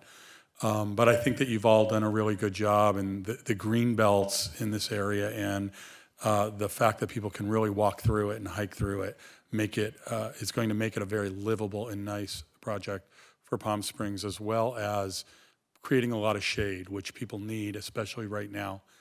So I want to thank you for that. Thank you. Okay, thank you. Appreciate it. Thank you. Okay, we will now open the floor for any members of the public that wish to speak for up to 2 minutes each. City Clerk, do we have anyone who wishes to speak on this subject? No comments? Okay, seeing none, we will close the public comments. Now, Councilmember comments. Councilmember Middleton. I want to compliment Freehold on three very specific areas. One of the issues that we frequently faced on the Planning Commission with large projects was getting a developer to develop a central large amenity center with swimming pools as opposed to insisting that every small lot of 5,000 square feet or less had a swimming pool attached to it. And Freehold has designed what will be a really beautiful amenity center, and I think many of the individuals who are looking to buy, they may well put a spa in, but anyone who wants to swim will recognize that there is a public or a swimming pool that is available to all of the residents. This is a much, much more efficient use of water. Secondly, with everything that we have studied and learned about affordable housing over the last year, there has been an emphasis on a phrase that I have heard, diverse housing options for a very diverse population. And what we're seeing with 43 units that are at less than 1,200 square feet is a return to building smaller homes. And those smaller homes are going to be very attractive to younger buyers who are struggling to be able to enter the market, as well as to seniors who are recognizing it's time to begin to downsize. So I wish, frankly, there were more than 43 of those units under 1,200 square feet. But this is a start, and I hope it becomes an example for other neighborhoods or other developers as they move forward. Lastly, as I followed the course of this development, Freehold has done a remarkably positive job in reaching out to the neighborhoods surrounding them and bringing those neighborhoods to become allies of this development as opposed to opponents. And I want to thank any developer who does that kind of reach out. So I will be very happy to support this moving forward. Thank you. Your button was pushed. Do you want to speak again, Councilmember Holstage? Thank you. I also just wanted to compliment the applicant for an excellent and beautiful project. There's a lot of amenities there that I liked looking at as I was imagining myself living here. I think it's a beautiful project. Thank you for all of your work. Thank you to our planning staff, who is quite excellent and gave us a really thorough report about decades-long work here on this project. I just wanted to comment to my city council colleagues and planning commissioners and anyone else who's listening about monocrops of having olive orchards. And I know we've talked about it ad nauseum, and I'm opening a can of worms here. We've talked about the pollen, but a lot of projects in a lot of cities, like the city of Davis, are actually requiring a diversity of trees. And if you look at the research for biodiversity of species and wild animals that live in actually golf courses, or what's better is a diversity of crops. So I think this is a wonderful solution that you've come up with. I'm really excited about your solution here to reduce the water usage for golf courses. I think in the future, when we're moving forward on projects like this, if we can also think about biodiversity, because actually monoculture of one plant has less biodiversity even than a golf course, and we know a lot of wild animals live in those spaces. So thinking about that, and our planning staff can look at that when we're moving forward, because I expect that you're sort of paving the way, and a lot of projects are going to move away from having a lot of grass in them, and I think this is a wonderful solution. So I just wanted to make that comment, and I'm happy to also support this project. Thank you, Councilmember Holstage. Anyone else have any comments to make? Okay, seeing none, do we have a motion to approve? Motion to approve is made by... Motion to approve is made by Councilmember Middleton, seconded by Mayor Pro Tem Roberts. Motion is on the floor. Motion passes 5-0. Next public hearing item is public hearing item number 2C, a 2018 CVAG Transportation Uniform Mitigation Fee TUMF Nexus Study, TUMF Increase, and an ordinance repealing and replacing Chapter 8.90 of the Palm Springs Municipal Code relating to the transportation uniform mitigation fee. Staff report, please. Thank you, Mayor and Council. This is a public hearing item to consider an increase to a developer impact fee known as the Transportation Uniform Mitigation Fee. This is a fee that we collect on behalf of the Coachella Valley Association of Governments, and it's really what helps us operate the Measure A program and generates the funds that deliver all of the regional projects that you've seen over the last 20, 30 years in the Coachella Valley.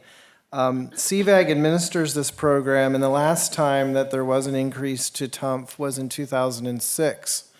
And so to keep up with the cost of construction, as we've seen with our own projects, CVAG undertook a public process to do a nexus study on what the cost of all of the projects in its portfolio, those that are proposed and anticipated to be delivered throughout the Coachella Valley by all the different cities, what the cost of that would be, and what would the fee need to be to support that cost. And as detailed in your staff report, their initial fee calculated at $751 a trip, which was an increase of 400% over the current rate of $192 a trip. The way that this works is that each project, whether it's a residential or commercial or industrial type of project, generates a certain number of trips based on the size or the type of land use. So there's a set calculation on the total trips they generate, and then you calculate the fee that then goes to CVAG to fund various improvements. They coordinated with the Building Industry Association and Desert Valley Builders Association, who often tracks agencies that consider increases to developer impact fees. They requested CVAG to review the portfolio projects that CVAG and the other member agencies like Palm Springs would realistically deliver in the next 20 years. That was completed and ultimately reduced the cost of that portfolio projects by over $1 billion, and resulting in a further reduction of the increase to the developer mitigation fee to $245 a trip. So it's a more modest increase of about 27% over the current TUMF. Also detailed for your benefit is some suggestions that were adopted by the CVAG Executive Committee in streamlining CVAG's administration of the TUMF program and how you calculate TUMF regarding certain commercial projects. That manifests in the TUMF handbook that each member agency must adopt. And so that was there for your consideration, so you understood that that would be part of the new TUMF handbook. I showed some typical examples of the increasing fees for residential and non-residential projects. And there was also approved by the CVAG Executive Committee some eliminations of exemptions. So there are 4 exemptions that previously were not required to pay TUMF, that being low and lower income residential housing, public buildings, buildings used for religious purposes, and solar facilities. So the Executive Committee agreed and approved eliminating all of those exemptions except retaining the exemption for affordable housing. So that exemption still exists with the TUMF program. And again, trying to keep pace with inflation, CVAG will be annually reviewing the CPI, and the CVAG Executive Committee will make a determination whether an adjustment will be made in each year. That will then require each member agency to do what we're doing today, which is to comply with state law, hold a public hearing, and consider the annual increases to that developer impact fee known as TUMF. The last piece of this is the TUMF ordinance. So when Measure A was originally adopted in 1988, in 89, the city adopted an uncodified ordinance to basically allow the city to levy this fee. And then in 2006, that ordinance was repealed and one was codified. It's necessary at this point to basically repeal and replace the ordinance that we have in effect so that it's the full context of the CVAG model ordinance, just to ensure that we're being consistent with our implementation of the Measure A program. Eric Howell from CVAG's here if you have any specific questions. We're simply the mechanics of implementing the TUMF fee that's already been approved by CVAG. Essentially, we are required to handle this process per state law, but as a member agency of CVAG, we are required to levy the TUMF and collect it on behalf of CVAG in order to then receive our local Measure A funds through the Measure A program. So there's a lot of information in the staff report, but I'm happy to take any questions. And if you have questions of CVAG's process and their analysis, Eric Howell's here for your benefit. And with that, that completes my report, Mr. Mayor. Thank you, Mr. Fuller. Do we have any questions of staff before we open public hearings? Okay, seeing none, we will open the public hearing. Do we have an applicant who wishes to speak on this? I don't think we would we? Okay, do we have anyone who No wishes public to comment? speak? No public comments. Therefore, we will close the public comments portion. Okay, comments from staff? Councilmember Middleton? I want to thank the Assistant City Manager for a really good report on this. TUMP fees are not frequently understood. They really are a very basic item. When you build something new, you're going to increase the amount of transportation needs that we have, and the developer of those new projects should pay part of the cost of the additional demands that are going to be placed on our roadways, and that's what these fees are designed to do.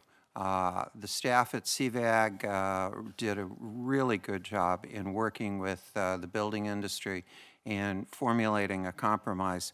But I would like to bring up that the original proposal that came to the CVAG Transportation Committee did not include retaining the exemption for low-income housing. And it was after comments at the Transportation Committee, led in particular by Supervisor Manny Perez, that the Transportation Committee voted unanimously to retain the exemption for low-income housing, and I'm pleased that the CVAG Executive Committee supported that decision of the Transportation Committee. Thank you. Thank you. Anyone else? Comments? Okay, seeing none, we have a motion to approve made by Mayor Pro Tem Roberts, seconded by Councilmember Holston. Motion is on the floor.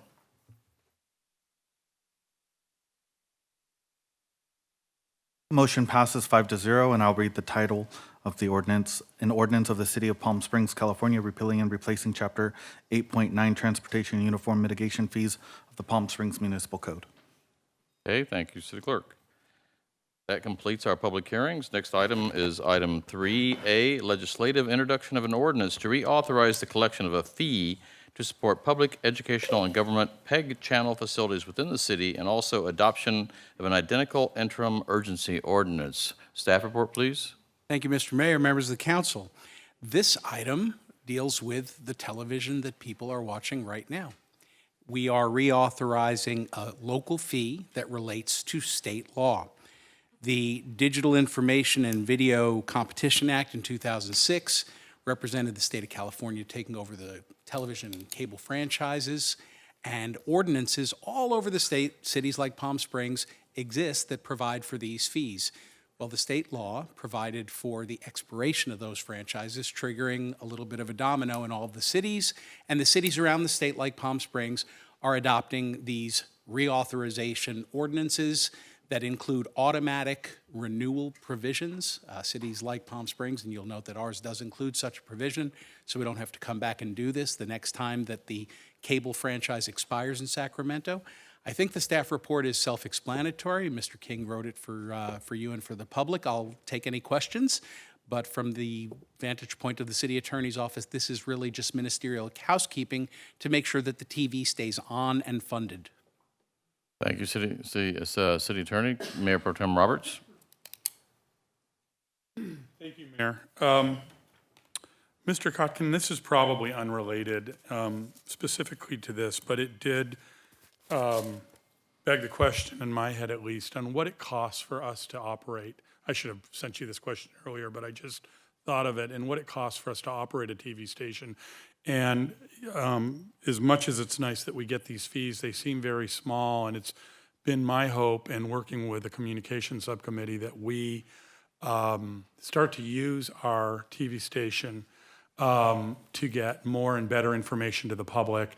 and more entertaining information, as well as, the ongoing use for our council meetings and other board and commissions. So can anyone answer that question? Do we know? Aaron, you're smiling. I was just going to say, and ever since I called I'm him gonna by the put- wrong name, I I've think been because waiting. Aaron's laughing, we should make him answer the question. I've been waiting to punt to Mr. Aaron Brown, also known as Mr. Hall. Our IT director, Aaron Brown. Hi, Aaron. I've done everything I could to stay off of the screen, and I just failed. We just wanted to see if your mic would work. Okay. By the way, nice shirt.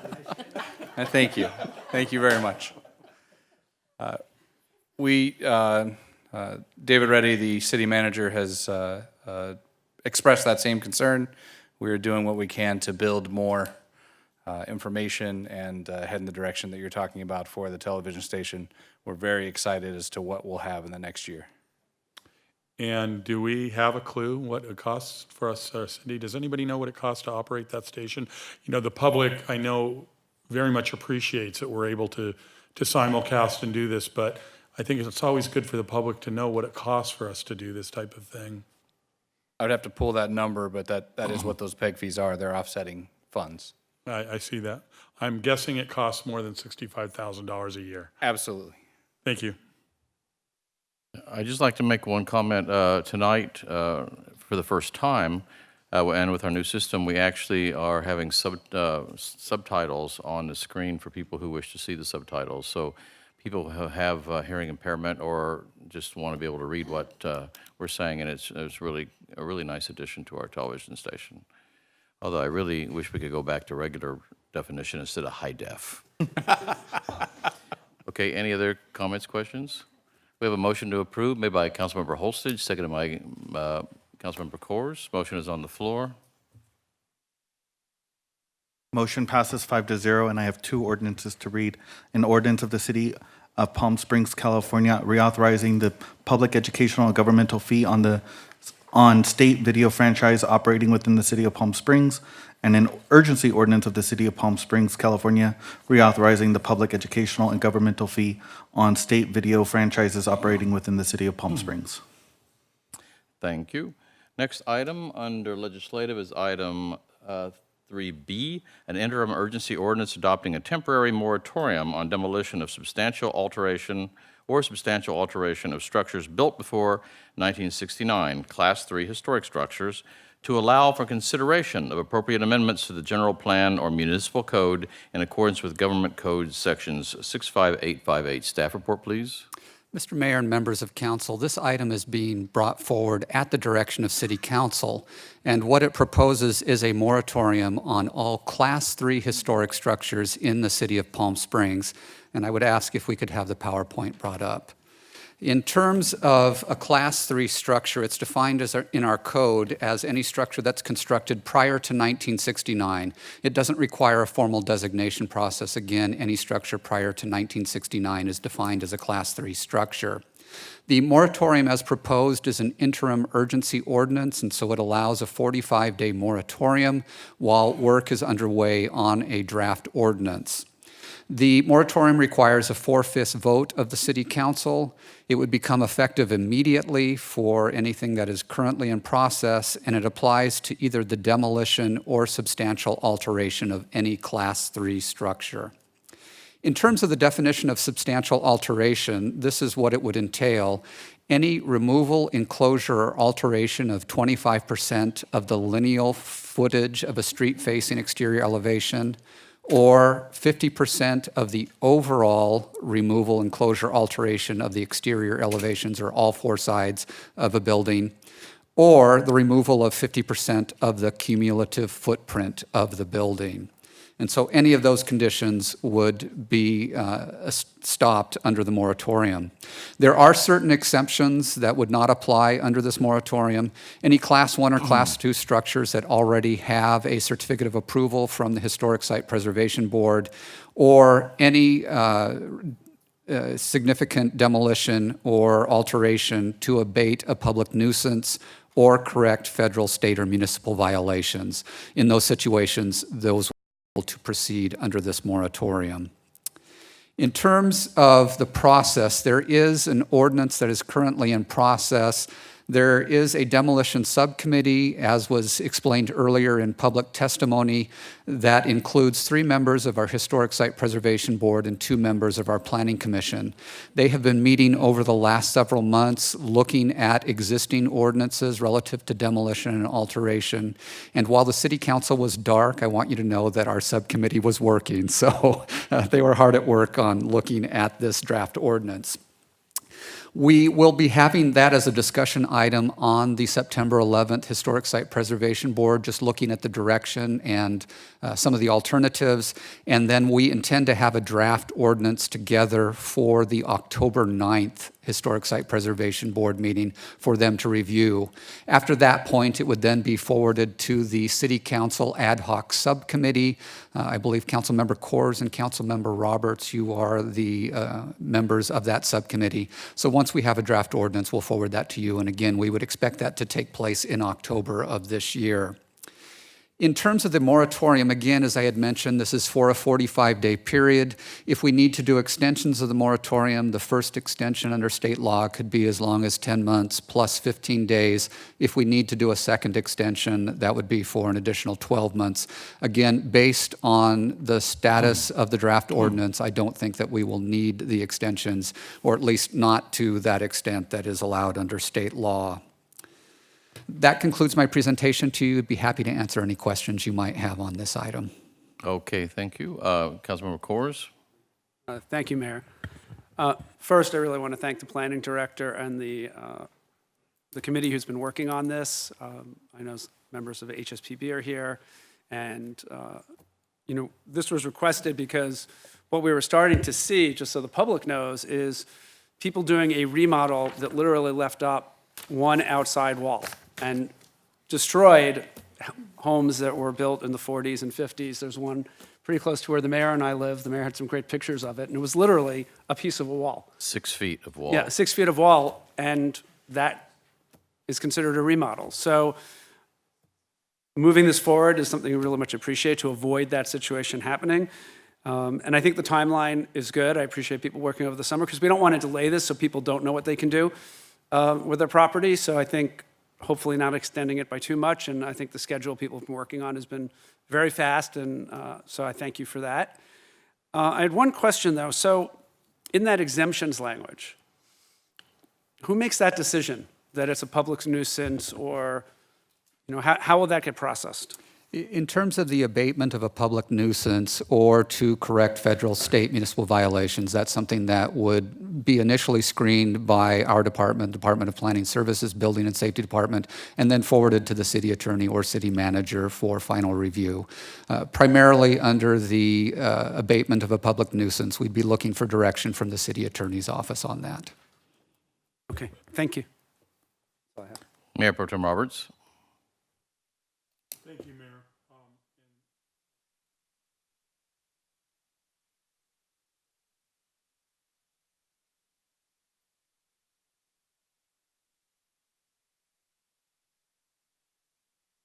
Push and hold it. How about now? Yep. Okay, we're back. So again, I wanted to thank you, Director Fagg, and I also wanted to thank the HSPB for their work on this. I have one concern, and that is the percentages or levels of demolition that are allowable under this ordinance. 25% was at a frontage. If you could pull up that slide again, if the guys in the back could pull that again.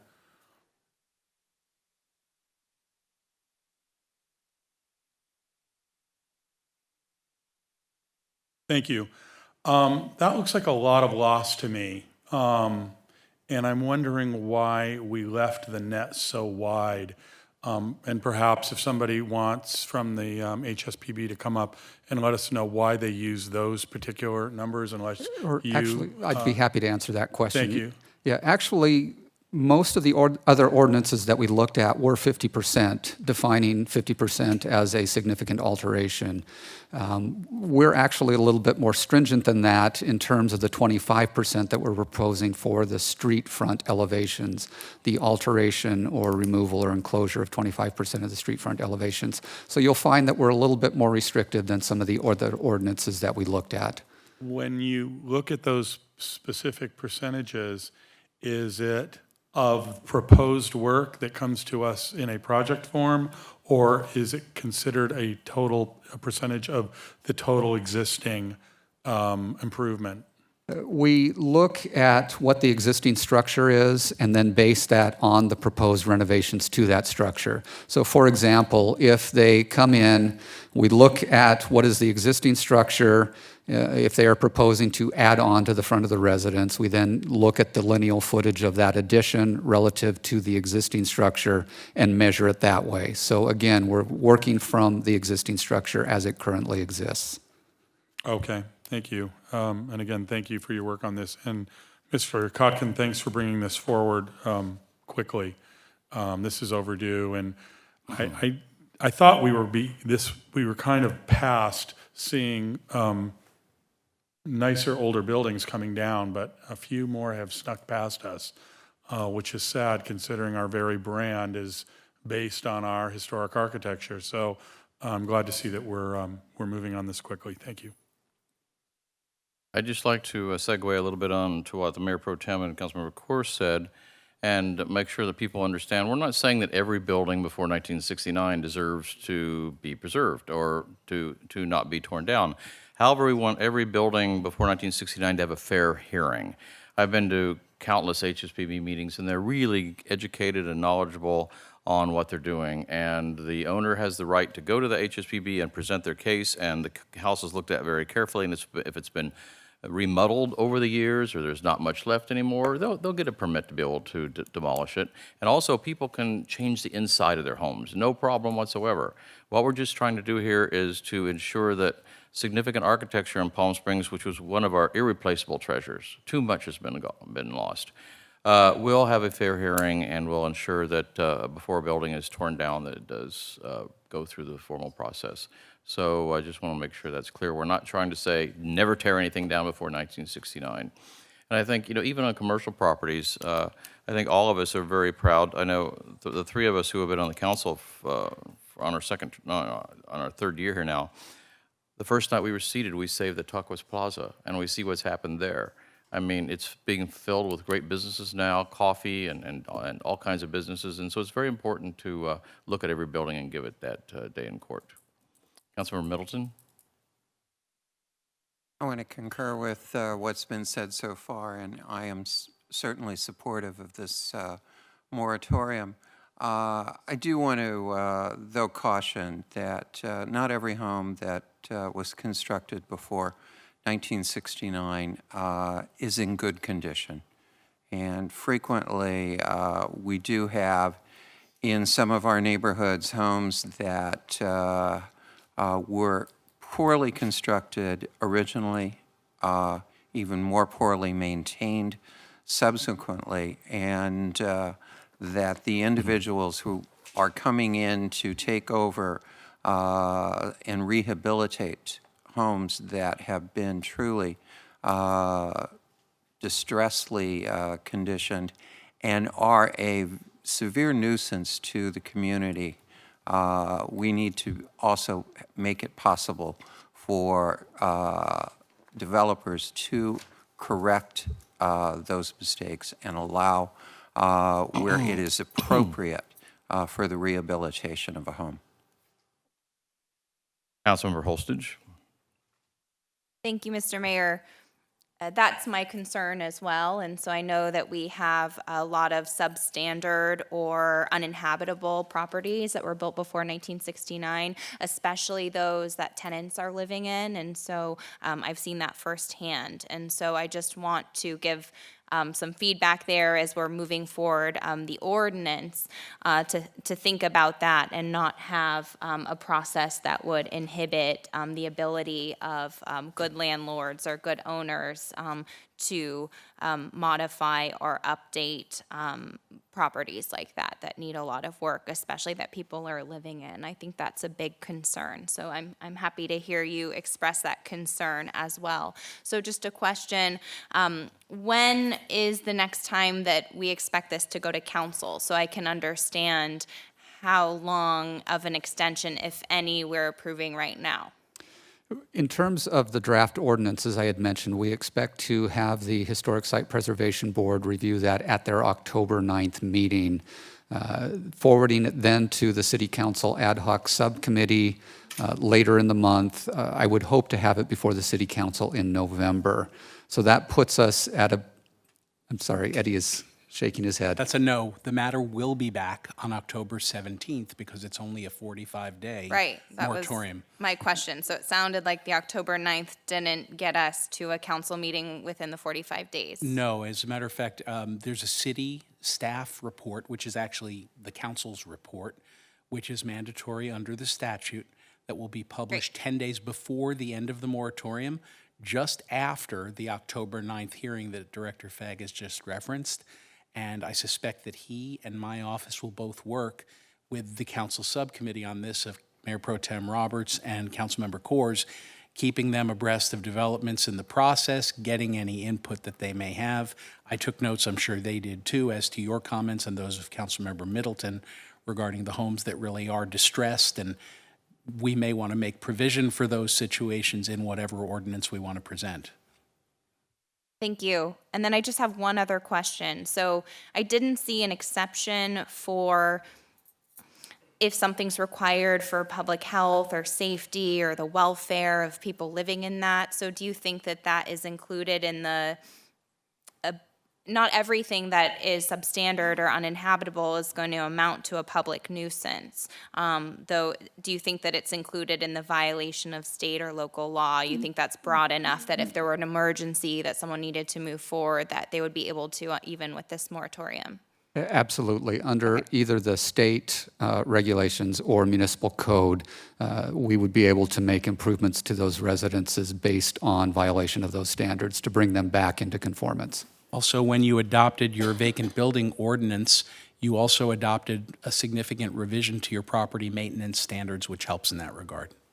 Thank you. I'm just thinking about due process for people moving forward, and then also the need for that emergency circumstance. Thank you. That's all I have. Any other questions or comments? Okay, motion's been made to approve by Councilmember Coors, seconded by Mayor Pro Tem Roberts. Motion is on the floor. Motion passes 5-0 with an ordinance title of an interim urgency ordinance of the City of Palm Springs, California, adopting a temporary moratorium on demolition and substantial alteration of structures built before 1969, Class 3 historic structures, to allow for the consideration of appropriate amendments to the general plan or municipal code in accordance with Government Code Sections 65858. Thank you, City Clerk. Next item, under unfinished business, item 4A. Ratification of the city manager's award of a construction contract to Elcanor Belco Electric Inc., a California corporation, in the amount of $4,464,857 for the Indian Canyon Drive two-way conversion and pedestrian and bicycle safety enhancements, CP 17-08. Staff report, please. Thank you, Mayor and Council. As noted, this is an action to ratify an award that was made during your August recess to a contractor that Elcanor Belco Electric. We received 3 bids in July, noted in the staff report. Again, this project involves a combination of some bicycle and pedestrian enhancements that are made through modifications of the traffic signals with better video and other detection equipment, as well as curb pop-outs and extensions to narrow the roadway where pedestrians cross. It also involves the conversion of Indian Canyon Way finally to two-way traffic circulation by preserving on-street parking, converting the left-hand northbound lane to a southbound lane, the next lane to a center turn lane, and then preserving the 2 northbound lanes. So again, on-street parking is being preserved. As noted by a member of the public, Indian Canyon Drive is noted on our bicycle plan as a Class 3 route. There's just not enough space in the roadway to provide a bike lane. But I would want to point out that on our bike map, on our bikeway system, we have alternative routes, including Belardo Road and Calle and Celia. So there's multiple alternatives for bicyclists to get in and around our downtown community. So the contract amount did exceed, as I noted, and it seems to be the trend in this economy. The contract costs are coming in much higher than estimate, and we're getting fewer and fewer bids. So I just wanted to point out, it's a trend that we've seen in all of our boom times. When times are good, contractors have more than enough work, and you end up paying for it for the bidders that do bid your projects. To that extent, in order to fully fund this project, even though $3.5 million is funded through CVAG grants, there is a need to supplement the funding available for this project. So I did want to point your attention to the fiscal impact section noted, and we're having to essentially defer and shelve a project that we had locally funded with local Measure A funds, as well as take from Measure J unscheduled capital projects and carryover balance noted in that part of the staff report. So I wanted to call your attention to that. The timing of this project, although we try to get these projects underway during the summer, it's just a practical impossibility. And I just wanted, for the benefit of the public, to understand that a lot of this project involves converting all of these signals to two-way traffic circulation. So every intersection now will have two-way traffic with signals being rotated. So we have to order a lot of signals. And there used to be, back in the day, 6 or 7 or 8 manufacturers of signal poles, and now there's only 2. And so everybody all over the country that has projects that involve streetlights or signal poles are all ordering the same type of standard signals. And there's a 16 to 20 week lead time once there's an executed contract. So right now the contractor is anticipating delivery of those signals by January or February. In the meantime, there's going to be a lot of underground work. Potholing of utilities will start in the next few weeks to confirm and make sure that there's nothing in the way of where they're going to put the new signal poles, and then all of the underground conduit and foundation construction. So the good news is that this project doesn't have a big impact to the roadway. A lot of the work will happen to the side, and so at least 3 of the 4 lanes should be open at any one time. There might be cases where there's the 2 side lanes are closed. But the project will extend through the peak season, and we anticipate it being completed hopefully by spring, April, May, depending on, again, the delivery of those signals. The benefit is we will now have southbound access when Palm Canyon is closed, both on Belardo as well as on Indian, which will improve circulation through town. It will, though, cause some delays at all of these intersections, as you now have a left turn movement from all of the intersecting streets that now can turn left onto Indian going south. One last bit, I had hoped, again, you'd seen originally the PNIC concept, but the traffic circle at Camino Paracela, that's not part of this project. We're hopeful CVAG will have another round of safety grant call for projects, and we will submit that as a project for funding. At this point in time, that intersection there at Camino Paracela will just be modified and remain a signalized intersection. So with that, Mr. Mayor, that completes my report. I'm happy to take any of your questions. Thank you, Mr. Fuller. Questions of staff? Mayor Pro Tem Roberts. Thank you, Mayor. Thank you, Mr. Fuller. I believe you answered pretty much all of my questions. I simply wanted to thank you for commenting on the bike paths. I got a few letters from some that were concerned that we were eliminating the Class 3 paths, and I did respond to a number of those that I thought we were more than well covered because of the Belardo bike path and others. In fact, I've always believed that the Belardo path was a much better path than Indian because it's a much slower street, and it will remain so because of the traffic levels on it that currently exist. It's very disappointing to all of us that we can't do the turnabout. We were all excited about that, about having one here in Palm Springs. But as you pointed out, it was cost prohibitive, and that's too bad. I'm so grateful that we were able to find the money to actually do this, and the increased costs that none of us expected. I'm hoping that a future council will possibly find a little money maybe to add some more landscaping and brighten up the sidewalks a little bit. I know that we're about to change our trash cans out and add new benches and so forth. And I know that the bids that we got for that work did include Indian. So Indian will get a bit of a facelift along with the street transition from one way to two ways. And lastly, I just want to thank you and your staff for moving this so quickly.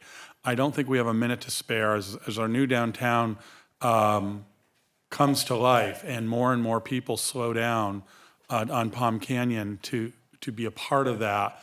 I think that it's vital that we have this new thoroughfare, this new north-south thoroughfare to get people in and out of town and get people back and forth in a more efficient manner. So thank you for that. And lighting poles notwithstanding, I look forward to this being done in our lifetime. Thank you. As a member of the CVAG Executive Committee, I'd like to point out that these type of funds are fairly rare at CVAG. They come out of one bucket, and all 9 cities are competing for these funds. And the way the cities get these funds is they write grants. And Mr. Fuller wrote a grant for $2 million, and it was approved. And then we needed another $1.5 million. And it's always hard to go back to the well and ask for more because people say, why didn't you ask for the whole amount the first time? And as Mr. Fuller explained, costs have been going up, but he was able to write a second grant request, which unanimously passed the CVAG Executive Committee, and all the other 8 mayors in the city in the Coachella Valley approved this. So thank you, Mr. Fuller, for your expertise of you and your staff in writing these grants, or this would not be happening because it would be, the whole cost altogether is $5.5 million. And we would not have been able to fund that without these grants from CVAG, which you made possible. So thank you. Thank you. Okay, Councilmember Holstage. I believe you're going to give an update for us about the rainbow crosswalks do. during this agenda item. I do. Thank you. Thank you. So if I could have the PowerPoint. There's been requests, I think going back to 2016, on having the city join a group of cities on having rainbow crosswalks.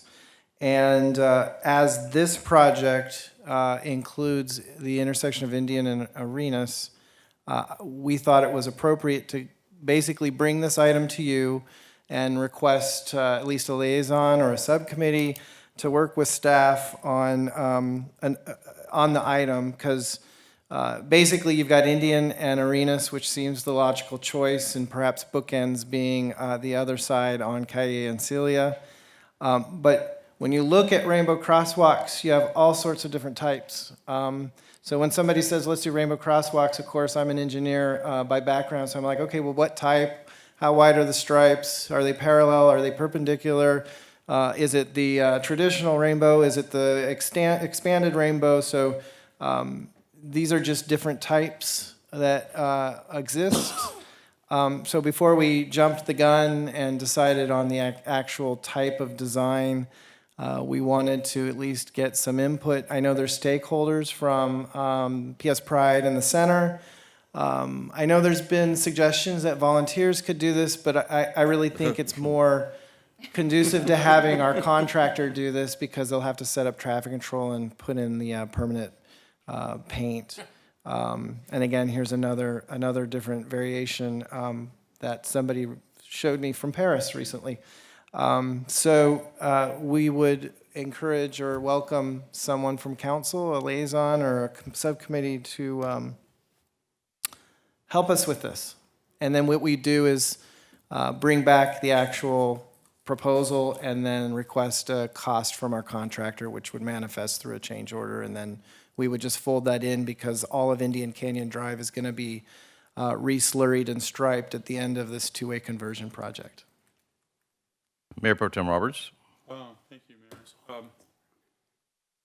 Thank you, Mr. Fuller. I actually get asked about this a lot, and so I'm glad it's coming forward. I would very much like to volunteer to work with city staff on this issue, on the striping issue, and of course work with Rhonda Hart and any other stakeholders in the community who want to be part of this.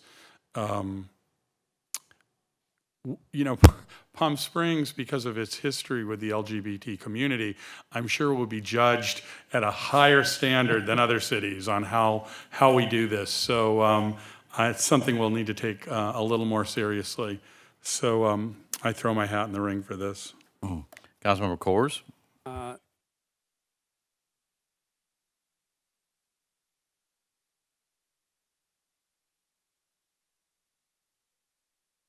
Is this better?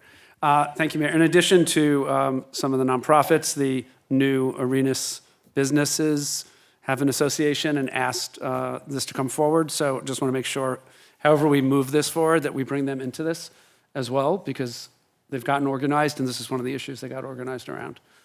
I was going to suggest we could send it to Economic Development, Business Retention, but we can have a liaison or another subcommittee. If you want to do this, that's fine as well. Love to do it. Mayor Pro Tem Roberts, did you push your button again? No. Okay. Councilmember Middleton? Speaker, please.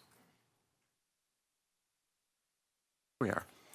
My thanks to Mayor Pro Tem Roberts for volunteering to take on this. I think he is the right design person for this. And I support the Assistant City Manager. We probably should have this professionally done. But the temptation to turn hundreds of volunteers loose with paint cans in the middle of our downtown is almost too Palm Springs to resist. But we can. We can't. We'll have to force ourselves. Let's vote. Councilmember Holstage? Thank you, Mr. Mayor. Thank you to Marcus and our staff for bringing this forward. We get a lot of questions about this, and there's a lot of excitement, and I think it'll be really great for tourism and the businesses that are downtown. I think people will take pictures of this and share it, and then people will want to come to Palm Springs and want to come to this corner. So it's not frivolous. I actually think there's a strong economic impact for actions like these. So I think you will be a fantastic designer for these. When I was asked what type of rainbow, I said, I don't know, just a rainbow. I'm not in charge of design, so I think that would be great, but at least one of us, Councilmember Coors or I, so that we can connect with our business retention subcommittee and the businesses. So I would be happy to do it unless you want to, since I've been working on it a bit with Palm Springs Pride and others. So I'd be happy to work on that subcommittee with you. Thank you. Okay, motions have been made by Councilmember Coors, seconded by Councilmember Middleton. Motion is on the floor.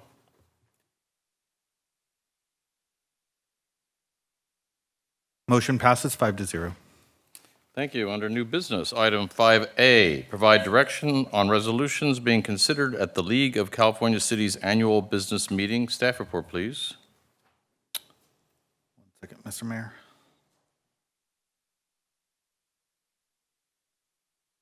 Who's doing this? Oh, City Clerk? 1 second, sir.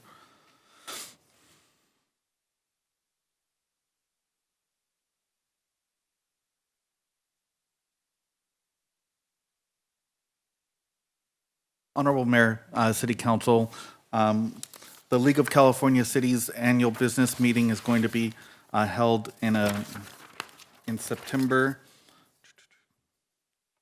And the League of California Cities is going to be considering 2 resolutions at that meeting. They are included in your packet. One is related to pest control and rodenticide used in cities, and the league is asking for the cities to make a decision related to whether they should support regulating that. And then the second is related to a proposed a potential ballot measure to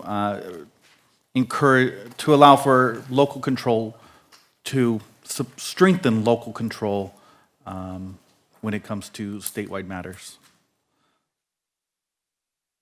Okay, Councilmember Coors. Thank you, Mayor, and thank you, Anthony. And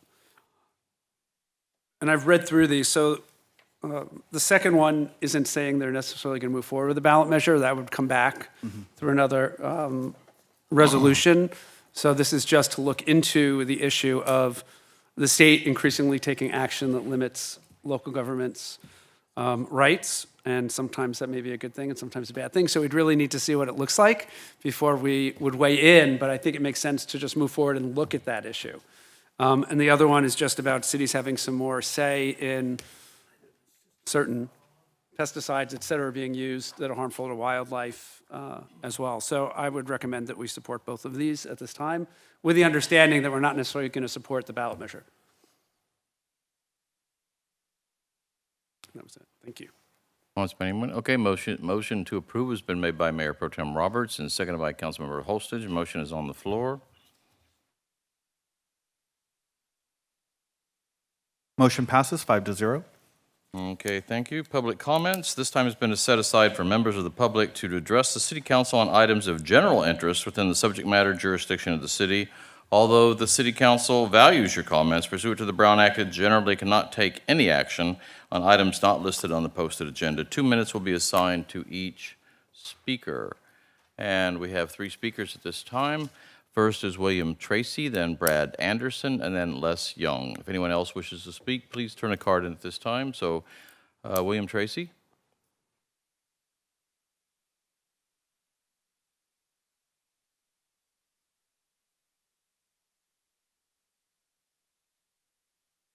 Hi there, I'm William Tracy, the owner of Bill's Pizza in downtown Palm Springs. And real happy to be part of the Palm Springs community. Oh, can you hear me better now?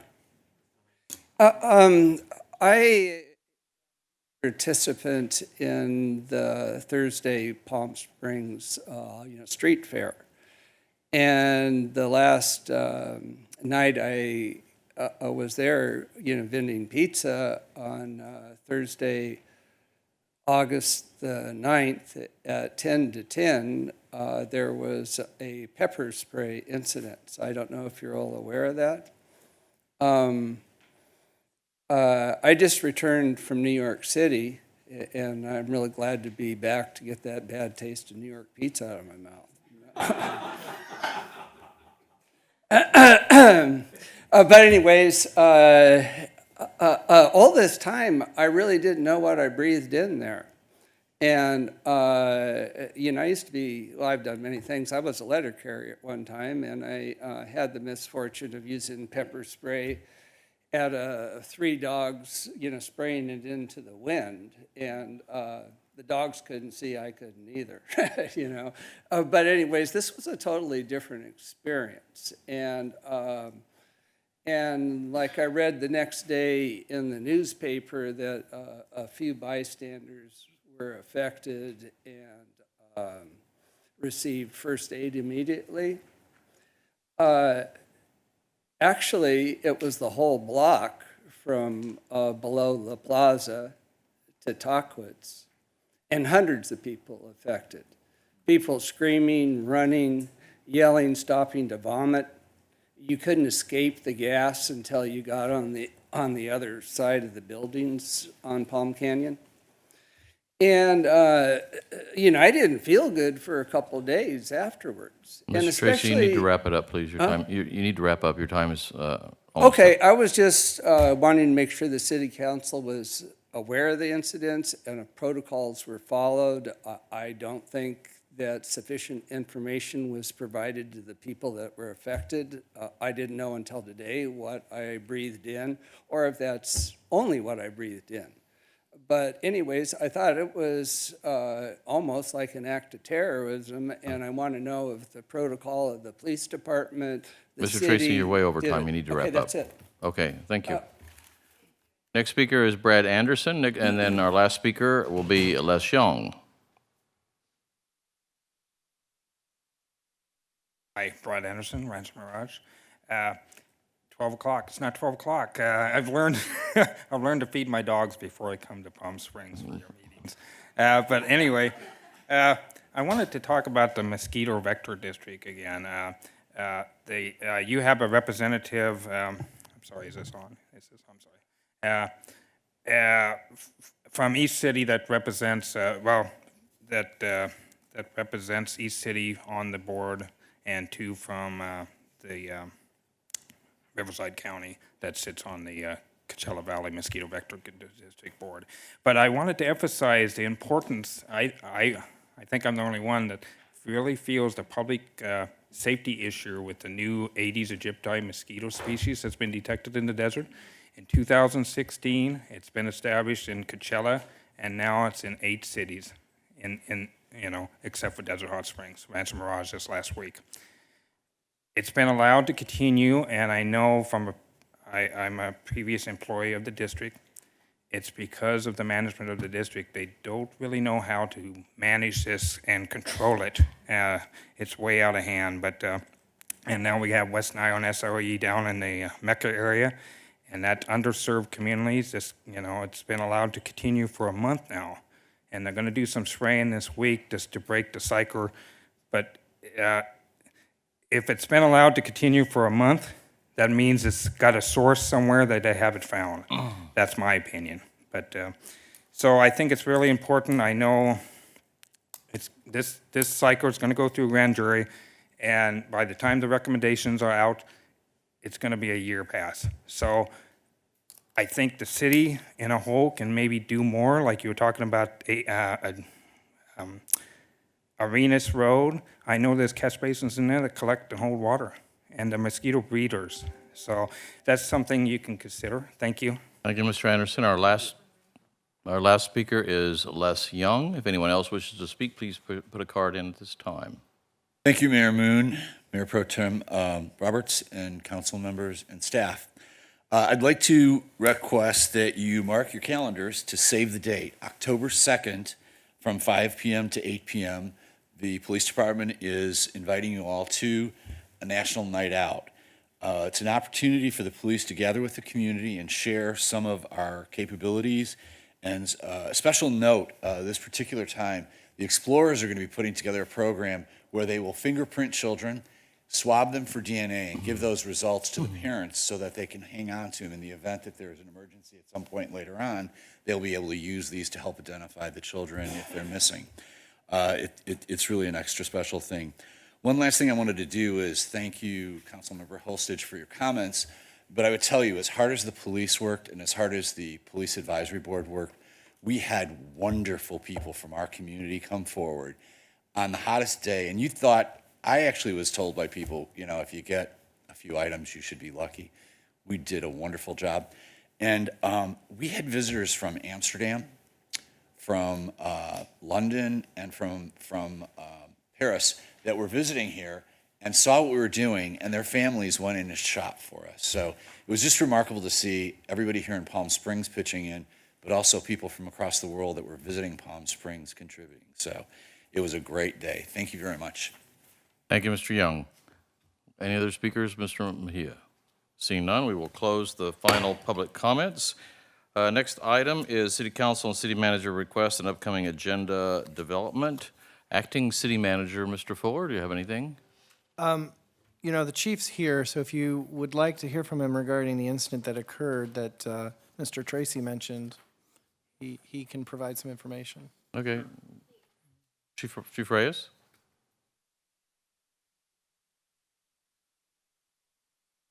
Good evening. I'll try to make this as brief as possible. I do have some facts on that incident. It occurred on August 9th, just shy of 10 p.m. downtown. We are grateful that we continue to have visible presence downtown. We had a sergeant and 4 officers, which are assigned to Village Fest every Thursday, as well as a second sergeant and 2 bicycle officers, again, every Thursday. There was no delay in response at all, as this robbery is what occurred, flagged down a uniformed police sergeant downtown, advised him of a robbery that just took place. The pepper spray was actually bear repellent that the suspect used on people that he intended to rob. He robbed them of a cell phone and then continued to spray that bear repellent on a total of 9 people, including a 7-year-old and a 17-year-old juvenile. Because we do have the police presence downtown, we were able to catch the suspect as he ran away, detained him, recovered the stolen property, and some other evidence used in this crime. And the DA's office subsequently filed robbery on the suspect, use of a weapon during a felony, corporal injury on a child, a felony, and unfortunately, this subject was already out of custody. He was one of those early release suspects that should have been in custody, but he was early released because of jail overcrowding. So they charged him with a felony for being out and a revocation of his early release, felon in possession of tear gas, and false information to a police officer during an investigation. All those sections that we applied during our filing, the DA's office filed every one of those charges. All I have. Okay, thank you, Chief Reyes. Okay, any other requests from city council members on upcoming agenda development? Mayor, Councilmember Middleton? Mr. Mayor, thank you. As we all got away a little bit, I found myself in more than a few communities where bike sharing, scooter sharing, I didn't see any skateboard sharing, but I know it's coming. I think it is incumbent on us to recognize that this is coming to Palm Springs and probably coming very, very soon if it's not here already. It's been a very positive experience in some locations and a negative one in others. And I would like to see us get ahead of this trend and start to work on programs and ordinances to govern how bike sharing and scooter sharing and other kinds of sharing will take place. I certainly want people to enjoy their time in Palm Springs, but there are also safety issues attached to these programs. So I am certainly willing to work with staff on that if that's appropriate, but we need to get our regulations in place as soon as possible. Councilmember Holstage. Thank you. I would also be happy to work with you on that issue. I've followed bike sharing and scooter sharing quite closely as they go to a lot of our neighboring cities. So I would be happy to work with you and staff on that issue because I do think, especially the scooters, are causing wide-scale problems in a number of cities, and so we should just be prepared to talk about that and what we will do when these technologies come to our city. My request is for a shelter emergency, for the city to declare a shelter emergency for funding. So some of the funding that is coming down from the state will prioritize cities and locations that have declared a shelter emergency so that we can get that funding for housing and shelter. And so I'm not sure, City Attorney, if we've already done that or if we need to bring an item forward. No, we will bring an item forward. There's an actual draft resolution made available for that program. Can we bring it at the next council meeting since time is of the essence for a lot of these funding? We've been told from some agencies that we need to do it immediately so that they can apply for grant funding that those monies would allow. Yes, my understanding is Riverside County and the continuum of care is the applicant with respect to those funds, but we can certainly adopt the resolution. Right, but we then have to apply to them to get funds, so. Correct, we have to Right. apply to. Yeah, yes. so if we can do that, and it probably is an urgency ordinance since it's. I think it's actually Resolution? prepared as a resolution. So then we can do it in one meeting. Effective immediately anyway, Okay. yes. Thank you. It's not Yes. just the continuum of care, but it's service providers that we're working No, with. I get that. So that would be great. Thank you very much. Thank you. That's all I have, Mr. Mayor. Okay, any other items? Okay, ready to adjourn? Seeing none, the city council will adjourn to the next regular meeting on Thursday, September 20th, 2018 at 6 o'clock. Council chamber, City Hall, preceded by the closed session, small conference room, and we are adjourned at time 8:46. Well done. 8:46 was record. Well, usually what you get to do